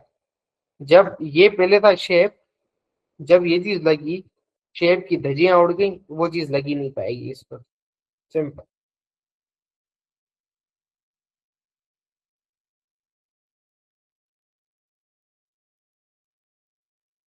7.6 role of ATP, the currency of cell, the energy currency of cell। ATP कहते हैं एटिनोसिन ट्राइफॉस्फेट। ये समझो कि पैसा है। आपने मनी देखी है, आपके पास कायदे आजम होता है, ठीक है। तो अगर आप रुपयों की इमेज देखते हैं और अगर आपको ये चीज देखी हो, तो ये क्या होता है, करेंसी। इससे कोई चीज आप खरीद सकते हैं मार्केट में जाके, तो ये वैल्यूएबल नोट है। इसी तरीके से हमारे पास भी कुछ नोट हैं जो कि बहुत ज्यादा वैल्यूएबल्स हैं, जिसके पास हिम्मत है चीजें खरीदने की, काम करने की सलाहियत की, उसे कहते हैं एटीपी। जैसे कहते हैं energy currency of the cell. हर मुल्क की जिस तरीके से अलग अलग करेंसी होती है, अमेरिका का डॉलर होता है, इंडियन का इंडियन रुपी होता है, अपना सऊदी का रियाल होता है, दुबई का दरम होता है, चाइना का युआन होता है, RMB। इसी तरीके से पाकिस्तान का रुपीस होता है, रुपया होता है, और इसी तरीके से सेल की होती है एटीपी। सही है। तो life of the living organism possibly only constant supply of energy applicable available in all of its cells। तो जब एनर्जी इसके पास अवेलेबल होगी तमाम सेलों के अंदर, तभी वो फंक्शन को परफॉर्म कर सकता है। लिविंग ऑर्गेनिज्म क्या करते हैं, यूज करते हैं और एनर्जी को स्टोर करते हैं in the form of adenosine triphosphate ATP. अब ये क्या करते हैं, एटीपी के मॉलिक्यूल क्या करते हैं, ये एनर्जी का रिच कंपाउंड होता है, जिसके अंदर एनर्जी स्टोर की जाती है और ये एनर्जी को रिलीज करता है and can be use much like money. यहाँ पे एग्जांपल भी दी गई है। When organic molecules glucose amino acid कौन सा है, प्रोटीन वाला, ग्लूकोज कौन सा है, कार्बोहाइड्रेट वाला, are broken down in the cells, energy is released, it can be captured and stored in ATP. भाई जब आप खाना खाते हैं तो आपके पास क्या होता है, प्रोटीन्स होते हैं, कार्बोहाइड्रेट्स होते हैं, तो उससे तोड़ के अमीनो एसिड्स ग्लूकोज मिलते हैं, तो वो भाई एनर्जी वाले मॉलिक्यूल्स होते हैं, तो उससे एनर्जी निकलती है, जो कि कैप्चर करके हम एक जगह पे जाके ना एक कट्टे के अंदर स्टोर करते हैं। वो कट्टा होता है एटीपी का। जब हमें जरूरत पड़ती है हम एटीपी को लेके जाते हैं और वहां से एनर्जी निकाल देते हैं। जिससे आपके घर में बैटरी होती है ना, बैटरी, आप बैटरी में आप लाइट आती है तो उसको चार्ज करते हो, चार्ज करके स्टोर करते हो, जब जरूरत पड़ती है तो इस बैटरी को इस्तेमाल करते हो, यही चीज होती है। ठीक है, तो जब इस्तेमाल के लिए चाहिए होता है तो एटीपी मॉलिक्यूल को हम हाइड्रोलाइज करते हैं टू रिलीज एनर्जी। हाइड्रोलाइज कहते हैं उसको तोड़ना, हाइड्रोलाइसिस, हाइड्रो यानी पानी का इस्तेमाल करके किसी चीज को तोड़ना, तो इसको हम कहते हैं हाइड्रोलाइज करना, इसको तोड़ना। ठीक है, एडिनोसिन ट्राइफॉस्फेट क्या होता है? एडिनोसिन एक चीज होती है, एडिनोसिन, ट्राई कहते हैं तीन को, फॉस्फेट कहते हैं आपके पास जो फॉस्फोरस ग्रुप होता है वो वाला मॉलिक्यूल साइड। ठीक है, तो तीन फॉस्फेट होते हैं, एक होता है एडीपी, एडिनोसिन डाइफॉस्फेट। डाइफॉस्फेट में मतलब कितने फॉस्फेट होते हैं? दो। अगर ये देखो ये है तुम्हारा एडिनोसिन, तो यहाँ पे ट्राइफॉस्फेट है। एडिनोसिन डाइफॉस्फेट के अंदर दो फॉस्फेट होंगे इस तरीके से। ठीक है, तो एक साइकिल कहते हैं एटीपी एडीपी साइकिल। तो क्या होता है, एटीपी कन्वर्ट हो जाती है एडीपी के अंदर जब हम हाइड्रोलाइसिस करवाते हैं, जब हमें एनर्जी की जरूरत होती है। तो थर्ड फास्फेट ग्रुप क्या होता है, वो सेपरेट हो जाता है और वो सेल के अंदर रहता है। ADP and phosphate can be converted back to ATP by condensation. The ability of ATP to store and release energy is because of its unique structure. तो उसका इतना यूनिक स्ट्रक्चर होता है कि भाई एक फास्फेट ग्रुप निकल जाता है, जुड़ जाता है, लग जाता है, निकल जाता है, जुड़ जाता है, तो ये चीज है। तो एडीपी क्या होता है, जुड़ता है इसके साथ तो बनती है एटीपी। तो एटीपी के साथ वाटर के साथ अगर हम क्या करें, जुड़वाएं, तो एनर्जी फ्रॉम सेलुलर वर्क निकल जाती है। तो ये चक्कर होता है, यहाँ से एनर्जी बनती है इसको जोड़ने के लिए, फिर इसको तोड़ने के बाद निकलती है। तो एटीपी के मॉलिक्यूल का स्ट्रक्चर कैसा होता है, तो ये होता है एडिनोसिन ट्राइफॉस्फेट। तो ये बॉन्ड्स होते हैं। ठीक है, तीन फॉस्फेट ऐसे जुड़े हुए होते हैं। ठीक है, ये होता है, इतना पार्ट होता है एडिनोसिन। ठीक है, एडेनिन एंड राइबोस, ये दो किस्म की शुगर्स होती हैं, ये मॉलिक्यूल्स होते हैं एक किस्म के, देख लो। ये होती है एडिनोसिन मोनोफॉस्फेट एएमपी, एक फॉस्फेट, दो फॉस्फेट तक एडिनोसिन डाइफॉस्फेट, ये हो गई एडिनोसिन ट्राइफॉस्फेट। ठीक है, तो एडेनिन क्या होती है, डबल रिंग्ड नाइट्रोजन बेस होती है। तो डबल रिंग है, यहाँ पर क्या है, ये एक दो तीन चार, ये डबल रिंग्स बनी हुई है इसके पास। और राइबोस क्या है, 5 कार्बन शुगर होती है। ठीक है, राइबोस शुगर होती है, एडेनिन नहीं होती है। ठीक है, three phosphate groups PO4 linked in a chain called triphosphate group, ये कहते हैं triphosphate group. Adenine nitrogen base binds to ribose sugar and become adenosine, तो ये एडेनोसिन बनता है इस तरीके से। फर्स्ट फॉस्फेट ग्रुप जब बाइंड होता है तो बनता है AMP adenosine monophosphate. Second phosphate group जब ज्वाइन होता है तो बनता है ADP। थर्ड जब जुड़ता है तो बनता है ATP। ये लीनियर चेन के अंदर एडेनोसिन के साथ जुड़े होते हैं, तो तब जाके पूरे मॉलिक्यूल को हम कहते हैं ATP। ये हो गया एडिनोसिन ट्राइफॉस्फेट, तीन फॉस्फेट के ग्रुप्स हैं। तो हाई कोवेलेंट बॉन्ड्स होते हैं, कोवेलेंट बॉन्ड्स आपने पढ़े होंगे, कोवेलेंट बॉन्ड्स भाई यहाँ पर पाए जाते हैं। अब कोवेलेंट बॉन्ड क्या करते हैं, कोवेलेंट बॉन्ड्स के बिटवीन एनर्जी पाई जाती है। ये जो फॉस्फेट ग्रुप्स हैं इनके अंदर हाई एनर्जी कैसी होती है भाई, इन बॉन्ड्स के अंदर होती है जो जुड़े हुए हैं इसके साथ। जो फॉस्फोरस की वैलेंसी अच्छी खासी होती है, जो टू बॉन्ड्स होते हैं जो फॉस्फेट ग्रुप को जोड़ के रखते हैं, are represent by specific sign of wavy lines. ठीक है, इसको हम शो कैसे करते हैं, इस किस्म के बॉन्ड को, इस किस्म के भाई साहब बॉन्ड को हम शो करते हैं वेवी, यहाँ से जो लाइंस बनी है उसे कहते हैं वेवी लाइंस। ये ठीक है, the energy stored in these bonds may be used by the cells to carry out their functions, तो यहाँ इस बॉन्ड के अंदर पाई जाती है। तो केमिस्ट्री के अंदर आयुपेक के अंदर एक नॉमेनक्लेचर होता है जिसके अंदर एक होता है डैश वाला बॉन्ड, एक होता है आपका double dash bond, double bond, triple bond, ये हल्का बॉन्ड, ये आपके पास एक कर्ली बॉन्ड भी होता है। ये एक अलग किस्म का होता है, अभी आपको उस लेवल पे समझने की इतनी डिटेल के अंदर जरूरत नहीं है। तो ये सारा काम होता है। तो जब ये एक कड़ा निकलता है तो एनर्जी रिलीज करता है, जब ये कड़ा जुड़ता है तो एनर्जी को अंदर स्टोर कर लेता है। बात है इतनी बस। सही है जी, यहाँ पर हमारी कहानी है।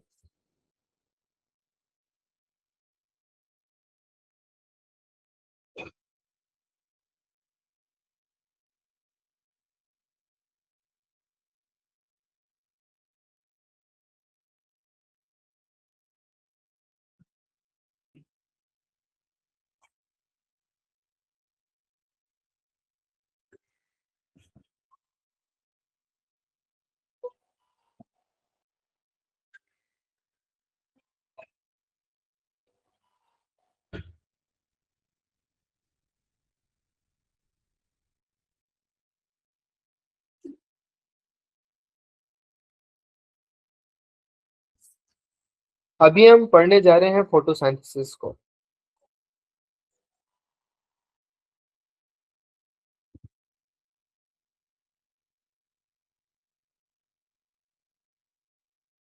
उसके बाद है रेस्पिरेशन हमारा।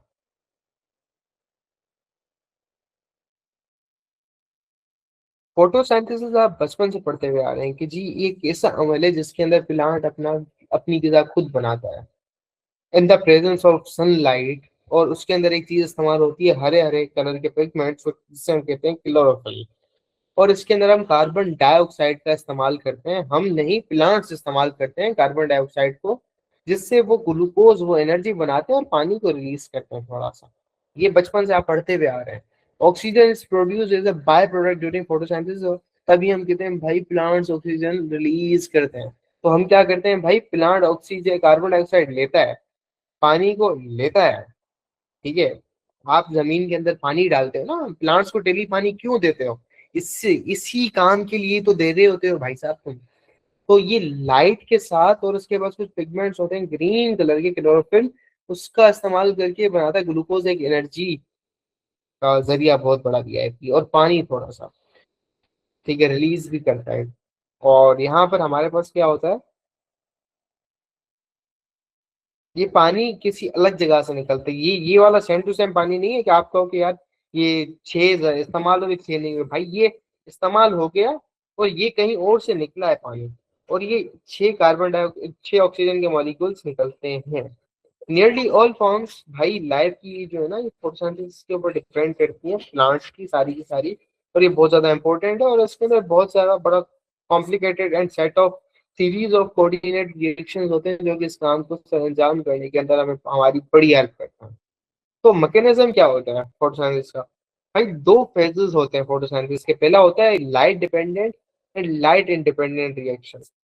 एक होता है light dependent, is it's name suggesting and you have already gotten it कि भाई ये डिपेंड करता है लाइट के ऊपर, जब सनलाइट होती है। लाइट इंडिपेंडेंट क्या करेगा? लाइट के ऊपर डिपेंड ही नहीं करेगा। Yes, you are right. In the first phase, the light energy is absorbed and then used to produce energy-rich molecules, ATP and NADPH। ये दो किस्म के molecules होते हैं जो कि energy rich होते हैं। These reaction take place in chloroplast। ये chloroplast के अंदर होते हैं, एक जगह होती है प्लांट के अंदर। These reaction occur only in the presence of light, so they are called light dependent reaction। ये लाइट के प्रेजेंस में होते हैं, इसलिए इसको हम यही कहते हैं। सेकेंड फेज के अंदर क्या होता है, carbon dioxide is reduced by NADPH to form glucose molecule. अब रिड्यूस का मकसद क्या होता है? कम होना नहीं, रिडक्शन। रिडक्शन जो कि आपने केमिस्ट्री में पढ़ी हुई है, एक होती है ऑक्सीडेशन, एक होती है रिडक्शन। रिडक्शन का क्या मतलब होता है?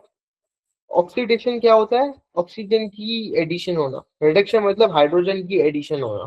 ठीक है, this reduction requires energy which is provided by ATP. तो एटीपी क्या करती है? एनर्जी देती है रिड्यूस करने में, और वो स्टोर हो जाती है ग्लूकोज मॉलिक्यूल के अंदर। These reaction do not use light directly, hence they are known as light independent reaction. इसे लाइट इंडिपेंडेंट रिएक्शन कहा जाता है भाई साहब। तो ये होता है। तो ये आपका है क्लोरोप्लास्ट।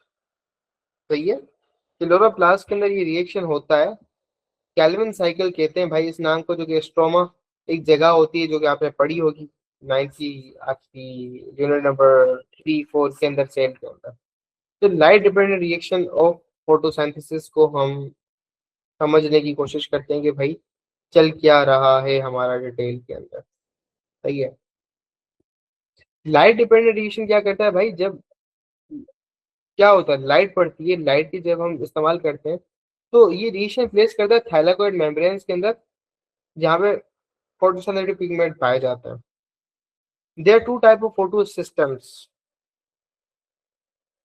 एक होता है फोटो सिस्टम 1, दूसरा है 2। तो भाई फोटो सिस्टम 2 से कहानी का आगाज होता है यहाँ से, और ये आगे जाता है यहाँ तक, फोटो सिस्टम 1 तक। थैलाकोइड मेम्ब्रेन का क्या होती है भाई, यहाँ पर मेम्ब्रेन्स होती हैं आपकी क्लोरोप्लास्ट के अंदर, जिसके अंदर चीजें पाई जा रही होती है। ठीक है, chlorophyll of a photosystem to absorb light and pair of electrons emitted from it, which are excited by a molecule called primary electron acceptor। तो भाई ये यहाँ से इलेक्ट्रॉन का पेयर निकलता है, यहाँ से इलेक्ट्रॉन, दो इलेक्ट्रॉन्स निकले, ये प्राइमरी इलेक्ट्रॉन एक्सेप्टर होता है जो कि इसको एक्सेप्ट करता है, और इलेक्ट्रॉन ट्रांसपोर्ट चेन होती है कि भाई जो यहाँ से लेके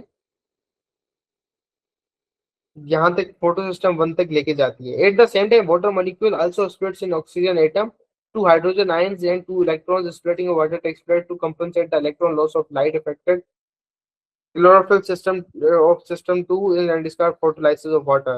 यहाँ पे होती है photolysis of water, पानी का टूटना होता है O2 के अंदर और 2H के अंदर, ये कहानी होती है।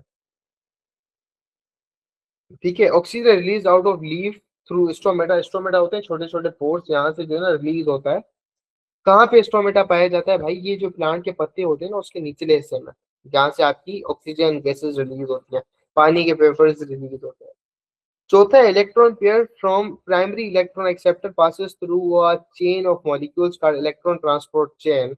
ये इलेक्ट्रॉन यहाँ पे एक्सेप्टर है ना, यहाँ से एक पेयर से निकलता है, ये इलेक्ट्रॉन ट्रांसपोर्ट चेन होती है मॉलिक्यूल से। Electron passing through etc gradually release energy which is used for ATP synthesis. ये जहां से जब इलेक्ट्रॉन ट्रांसफर करते हैं तो भाई एनर्जी रिलीज होती है। कैसे होती है ये अभी सोचना नहीं है, ग्रेड 11 में सोचोगे, लेकिन ये रिलीज होकर यहाँ तक एटीपी बनती है। ठीक है, एनर्जी निकलती है एटीपी की सिंथेसिस के लिए। उसके बाद क्या होता है मेरे भाई? Celite also acts on photo system 1 which also gives out an electron pair. These electrons N2H plus of water reduce NADP positive to NADPH। तो यहाँ पे NADP पॉजिटिव हो गया था ना, तो उसको H में कन्वर्ट किया जाएगा, ये वाला, ये वाला। तो यहाँ से दो इलेक्ट्रॉन निकलते हैं, प्राइमरी इलेक्ट्रॉन एक्सेप्टर लेके जाता है, ये चेन से ट्रांसपोर्ट चेन जाके यहाँ पे भाई इसको सेट कर देते हैं, जैसे शुरू में था NADPH माइनस वाला, भाई सेट करके अल्लाह अल्लाह के सलाह सेट करके उसने उसको दे दिया।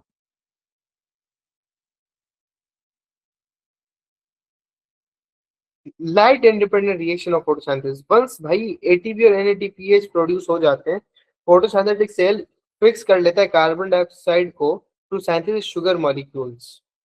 अब शुगर के मॉलिक्यूल्स बनते हैं, शुगर कौन सी भाई? ग्लूकोज वाली शुगर। दिस रिएक्शन भाई लाइट के ऊपर डिपेंड करती नहीं है, डार्क रिएक्शन और लाइट इंडिपेंडेंट रिएक्शन कहा जाता है, और ये स्ट्रोमा ऑफ क्लोरोप्लास्ट के अंदर टेक प्लेस करता है। स्ट्रोमा क्या होती है ये चीज तुमने देखी है, कैल्विन साइकिल, स्ट्रोमा। यहाँ पर तो होता क्या भाई? कोई कुछ नहीं होता भाई, यहाँ पर जो है ना तीन कार्बन डाइऑक्साइड आते हैं और ये आपस में जोड़ जोड़ के एक चेन होती है, पूरी कैल्विन साइकिल होती है, यहाँ से ग्लूकोज का मॉलिक्यूल जो है ना बनना शुरू हो जाता है। There nothing much going on.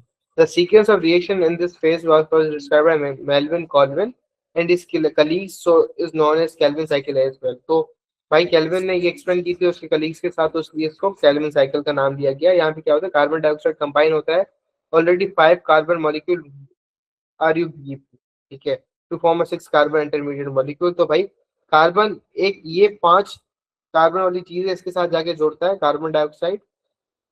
ठीक है, तो टोटल 6 कार्बन बन जाते हैं। सही है जी। इसके बाद क्या होता है? सिंपली ये 6 मॉलिक्यूल्स वाला जो होता है ना unstable and splits into 2 3 carbon molecules, तो ये 3 3 वाले के अंदर टूट जाता है। ये 3 3 वाले मॉलिक्यूल, दो मॉलिक्यूल्स के अंदर मेरे मेरे लाल, मेरे भाई, मेरे चीते, टूट जाता है। ठीक है, now these 3 carbon molecule are reduced to 3 carbon sugar molecule G3P by NADPH using Na। अब ये G3P के अंदर रिड्यूस हो जाता है यहाँ पर इधर जाकर। ठीक है, रिडक्शन होती है by NADPH and use of using energy, भाई NADPH को यूज करके। These 3 carbon sugar molecule are used to synthesize glucose and also to regenerate 5 carbon molecule original जो यूज हुआ था यहाँ पर रूबी पी।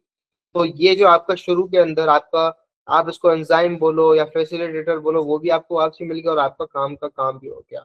लिमिटिंग फैक्टर्स कौन से होते हैं भाई फोटोसिंथेसिस के, जो कि इसको नजरअंदाज कर रहे होते हैं भाई? रेट ऑफ फोटोसिंथेसिस भाई कुछ फैक्टर्स के ऊपर डिपेंड करते हैं जो कि एनवायरमेंटल के अंदर होते हैं और सराउंडिंग्स के अंदर पाए जाते हैं, जो कि भाई इसको इम्पैक्ट करते हैं। पहली चीज, मोर light intensity and duration of light increase the process of photosynthesis. भाई लाइट की ड्यूरेशन और जितनी लाइट की इंटेंसिटी ज्यादा होगी भाई उतना तेजी से काम होगा। कार्बन डाइऑक्साइड लाजमी चाहिए, जितना ज्यादा उतना काम अच्छा।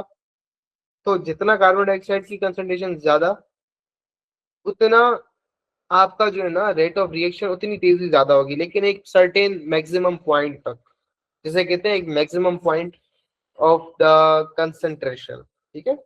तो रेट ऑफ फोटोसिंथेसिस हाईएस्ट है 25 डिग्री सेंटीग्रेड भाई, जो रूम टेम्परेचर नॉर्मल होता है ना हमारा, तो 25 डिग्री सेंटीग्रेड तक ऑप्टिमम टेम्परेचर कहा जाता है। टेम्परेचर बिलो और above the optimum temperature effect the rate of synthesis भाई, कम कर देता है, ज्यादा कर देता है, खराब कर देता है, तो काम करता है, उड़ा देता है। अगर टेम्परेचर कम करोगे तो स्लो होगा, बढ़ाओगे तो मेरे ख्याल से बढ़ जाएगा, लेकिन ऑप्टिमम नहीं होगा, चीजों को तबाह कर देगा, नुकसान पहुंचा देगा। तो ये होता है लिमिटिंग फैक्टर्स ऑफ फोटोसिंथेसिस हमारे। और कोई बड़ी कहानी खेल इसके अंदर बिल्कुल भी नहीं है। इसके अंदर छोटा सा हमारा टॉपिक रहता है रेस्पिरेशन का, कि भाई रेस्पिरेशन क्या चीज होती है। कहता है नहीं, ये हमारा सिर्फ और सिर्फ 15 से 20 मिनट का टॉपिक है, कोई बड़ा मसला है। सबसे पहली चीज आपको ये समझनी है कि रेस्पिरेशन एक्चुअली के अंदर होता क्या है। देखिए, रेस्पिरेशन एक अमल होता है जिसके अंदर बॉडी क्या करती है, एनर्जी को हासिल करती है। आपकी बॉडी एनर्जी को कन्वर्ट करती है, अपने फॉर्म के अंदर इस्तेमाल के लायक करती है। जैसे फॉर एग्जांपल, फसलों में आपका वीट, गंदुम आता है, गंदुम जिसे कहते हैं वीट। अगर मैं आपको वीट दिखाऊं, ये होता है गंदुम। ये आपका फसलों में जो आटा खाते हैं ना, आटा इससे निकलता है। लेकिन हाँ, ये जो गंदुम के दाने, वीट, बाजरा होता है, आप इसे डायरेक्टली तो नहीं खाते ना, आप वीट टू फ्लोर कन्वर्ट करवाते हैं ना मेरे भाई। आपका जो कन्वर्जन होती है प्रॉपर्ली, ये वीट है, इसको कन्वर्ट करवा के चक्की में पिस के ये आपका आटा यूं तैयार होता है। क्या तैयार होता है? आपका फ्लोर, जो आपका दायची का वॉट एवर इट इज आप खाते हैं। ऐसे ऐसे पैकेट्स आपके होते हैं। तो ये क्या हुआ है, आपकी हुई है कन्वर्जन, जिसको आप अपने डेली लाइफ के अंदर इस्तेमाल करते हैं, यूटिलाइज करते हैं। वो फॉर्म नहीं थी आपके इस्तेमाल की। ठीक है। So what actually happens with the body, आप जब खाना खाते हैं ना, आप रोटी खाते हैं, आप पिज्जा खाते हैं, आप सब्जी खाते हैं, आप चिकन खाते हैं, तो ये चिकन इटसेल्फ जो है ना, आपकी बॉडी को किसी काम के नहीं आने वाला। बॉडी को उसको कन्वर्ट करना होगा एक काम की चीज में, जिसका नाम होता है एटीपी। एटीपी, इस काम की एनर्जी में कन्वर्जन करने के लिए भाई एक अमल इस्तेमाल होता है, उस अमल का नाम कहते हैं रेस्पिरेशन। तो आपका जो जिस्म है, इस रॉ फूड को अपने यूटिलाइज एक अच्छे किस्म के फूड में, एनर्जी सोर्स में कन्वर्ट करता है, जिसको वो यूटिलाइज करता है। तो ये अमल, इस प्रोसेस का नाम कहलाता है क्या भैया? Respiration. This type of process is termed as respiration, simple. ठीक है। तो देखें जी, दो किस्म की रेस्पिरेशन होती हैं। एक होती है एनारोबिक, दूसरी होती है एरोबिक रेस्पिरेशन। एरोबिक और एनारोबिक में फर्क किस चीज का है? सिर्फ और सिर्फ एक चीज का फर्क है, वो है ऑक्सीजन की प्रेजेंस। ठीक है। एनारोबिक किसे कहते हैं भाई? एन कहते हैं ना होना, एरोबिक का ना होना। इट मींस एनारोबिक हम कहते हैं भैया ऑक्सीजन के ना होना। विदाउट ऑक्सीजन जो रेस्पिरेशन होती है, उसको हम कहते हैं। तो there are set of steps जो कि रेस्पिरेशन के अंदर होते हैं। तो एनारोबिक रेस्पिरेशन क्या होती है भैया? ऑक्सीजन के बगैर जो रेस्पिरेशन होती है उसे कहते हैं एनारोबिक रेस्पिरेशन। तो इसके अंदर होता क्या है, ग्लूकोज जो है ना कंप्लीटली ऑक्सीडाइज नहीं होता कार्बन डाइऑक्साइड और वाटर के अंदर। ठीक है। जबकि ये एक और चीज के अंदर कन्वर्ट हो जाता है, जिसे कहते हैं अल्कोहल और लैक्टिक एसिड, या अमल का नाम कहते हैं फर्मेंटेशन। दरअसल होता क्या है, आपका जो ग्लूकोज है, ग्लूकोज के अंदर कितने कार्बन होते हैं? 6 कार्बन होते हैं। सबसे पहला स्टेप क्या होता है भाई? ये 6 कार्बन के स्केलेटन को हम तोड़ देते हैं दो के अंदर, तीन तीन वाले के अंदर, कार्बन के अंदर। तो इसे कहते हैं पायरुविक एसिड। तो भाई आपके पास कितने मॉलिक्यूल होगा ये पायरुविक एसिड का? पीए का है मॉलिक्यूल पायरुवेक एसिड का, ठीक है, और ये भी पायरुवेक एसिड का है मॉलिक्यूल पीए, ठीक है।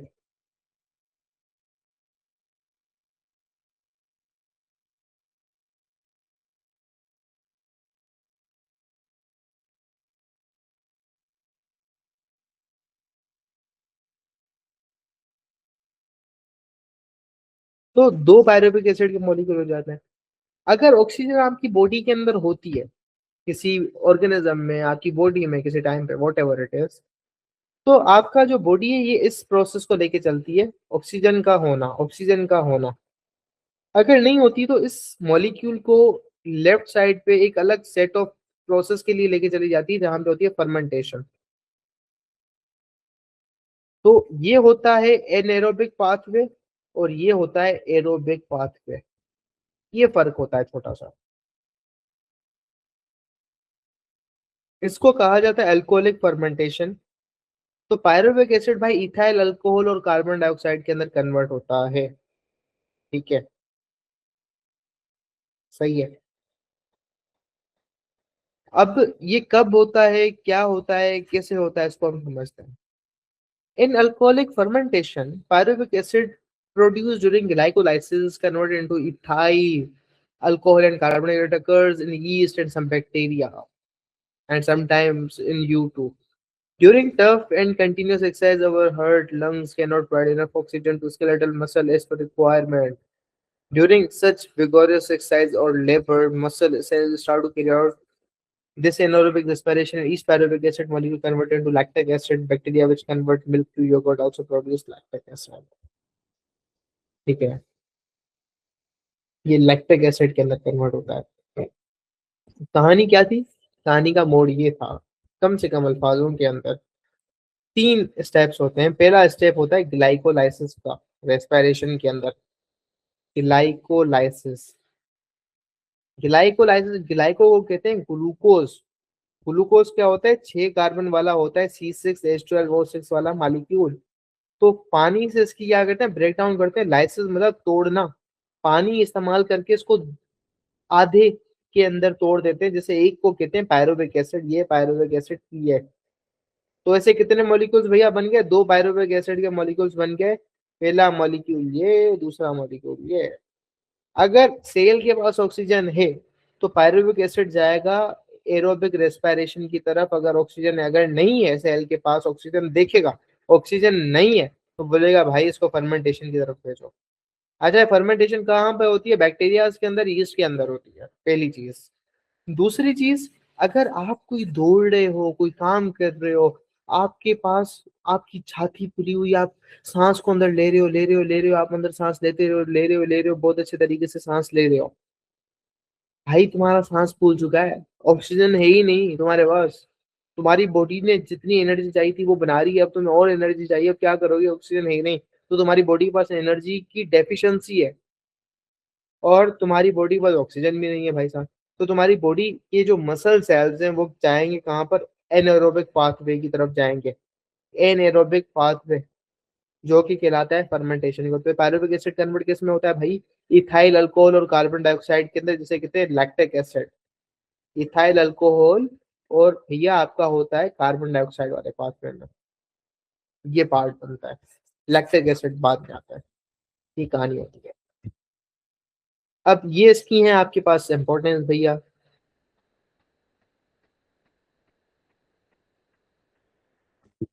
तो शुरुआत के अंदर भाई जब अर्थ पे ऑक्सीजन नहीं थी तो किसी को एनर्जी प्रोड्यूस करनी थी, ऑर्गेनिज्म अगर एग्जिस्ट करने थे, तो this was a pathway which was used definitely. Anaerobic respiration भाई बैक्टीरिया की यूज की जाती है। आप चीज बनाते हैं, योगर्ट बनाते हैं, तो उसके अंदर से होता है क्या है, जब आप ये चीजें बनाते हैं तो कार्बन डाइऑक्साइड गैस रिलीज होती है, जो कि उसको फुलाती भी है, और वो चीजें बनाती भी है, जिसके अंदर आप लैक्टिक एसिड की फॉर्मेशन भी होती है, अल्कोहल बनता है। तो एनारोबिक रेस्पिरेशन इसलिए इस्तेमाल की जाती है। फर्मेंटेशन का जो प्रोसेस होता है यीस्ट का, वाइन इंडस्ट्री, बेकिंग इंडस्ट्री के अंदर इस्तेमाल किया जाता है। बेकिंग इंडस्ट्री में आप फुलाते हैं चीज़ों को, आप बेकिंग इंडस्ट्री के अंदर केक बनता है, पिज्ज़ा बनता है, आपका ब्रेड्स बनते हैं। Anaerobic respiration भाई in the form of lactic acid fermentation provides some energy to muscle cells during running, labor और extension exercise। भाई कोई आप एक्सरसाइज कर रहे हैं, एनर्जी का कोई और सोर्स नहीं है, मसल्स आपके बहुत ज्यादा, उसको हाई एनर्जी चाहिए, तो एनारोबिक रेस्पिरेशन एक पाथवे होता है जो कि आपकी बॉडी लेती है। उसके बाद आता है टॉपिक एरोबिक रेस्पिरेशन का। The whole process is the same. Glucose molecularly भाई टूट जाता है completely, but what actually happens कि जब पायरुविक एसिड के अंदर कन्वर्ट होता है ना, तो ये जो पाथवे नीचे की तरफ जाता है ना, तो इसके अंदर भी भाई कार्बन डाइऑक्साइड और वाटर निकलता है आपका। तो ये मॉलिक्यूल और छोटे छोटे टुकड़ों में टूट जाता है, टूट टूट के कार्बन डाइऑक्साइड और पानी बना लेता है, जिसके अंदर आपकी अच्छी खासी एनर्जी निकलती है, बनती है। ठीक है। तो होता क्या है, ग्लूकोज ऑक्सीजन मिलती है तो बनती कार्बन डाइऑक्साइड, H2O और एटीपी, एडिनोसिन ट्राइफॉस्फेट। 32 से 36 एटीपी बनती है एनर्जी की। तो मैकेनिज्म क्या है एरोबिक रेस्पिरेशन का भैया? ब्रेक डाउन ग्लूकोज भाई एक सिंगल स्टेप पे नहीं होता, सीरीज ऑफ केमिकल रिएक्शन होते हैं स्टेप वाइज, बहुत बड़ा जो है ना आपके पास एक होता है स्टेप वाइज। तो भाई 4 मेन फेजेस के अंदर टूटता है ये, जिसके अंदर आप क्या करते हैं, ग्लाइकोलाइसिस करते हैं, एसिटाइल को ए की फॉर्मेशन होती है, क्रब साइकिल होती है, और ये आपका इलेक्ट्रॉन ट्रांसपोर्ट चेन होता है। पहला काम क्या होता है भैया, आप इसको तोड़ते हो 2 पायरुविक एसिड में, जिसको तोड़ने की वजह से आपको 2 मॉलिक्यूल्स भैया मिलते हैं। 2 होते हैं NADH के मॉलिक्यूल्स और 2 ATPs के आपके पास मॉलिक्यूल्स आपको मिलते हैं। देन फॉर्मेशन होती है आपकी एसिटाइल को है, ये कंपाउंड है ये, ठीक है। इस pyruvic acid molecule is now oxidated to 2 carbon acetyl group which also combines with a coenzyme A to form acetyl CoA। तो भैया एक एंजाइम होता है ए, ये जो 3 3 वाला मॉलिक्यूल वाला कार्बन है ना, ये और पायरुविक एसिड 2 2 वाले में टूट जाता है, और ये जुड़ जाता है ए ग्रुप वाले एसिड के एंजाइम के साथ। तो इसे कहते हैं, ये वाला पार्ट है एसिटाइल, और इसके साथ कॉम्प्लेक्स बन चुका है आपके एंजाइम के साथ, that's why we call it acetyl CoA. Carbon dioxide भाई रिमूव हो जाएगी क्योंकि एक एक्स्ट्रा कार्बन यहाँ पर बचा है, इसको CO2 निकाल लेगा, यहाँ से CO2 निकल जाएगी, 2 NADH के मॉलिक्यूल्स भी होंगे यहाँ पर, NADH प्रोड्यूस होगी। The acetyl CoA enters mitochondria where it will take part in. Acetyl CoA कहाँ पे जाता है, माइटोकॉन्ड्रिया के अंदर जाता है आपका, और ये एक साइकिल होती है, क्रब साइकिल के अंदर पास होता है। क्रैब साइकिल के अंदर भाई माइटोकॉन्ड्रियल मैट्रिक्स होती है और सारी चीजें होती हैं। तो आपका जो एसिटाइल ग्रुप है और जो है ना ये, वो उसके अंदर बहुत सीरीज ऑफ रिएक्शन जाते हैं, और वहां पे आपको क्या मिलता है, कार्बन डाइऑक्साइड, NADH, FADH2 आपका निकलता है। Some energy release to produce ATP directly. तो बीच में आपकी एनर्जी से एटीपी भी निकल जाता है, while more energy produce by oxidation of NADH and FADH in ETC। तो भाई कुछ यहाँ से भी एटीपी डायरेक्टली निकल जाती है, लेकिन आखिर में ये जो मॉलिक्यूल बनते हैं ना, जो कि इलेक्ट्रॉन्स को गेन करके जाते हैं, ये जाते हैं इलेक्ट्रॉन ट्रांसपोर्ट चेन के अंदर।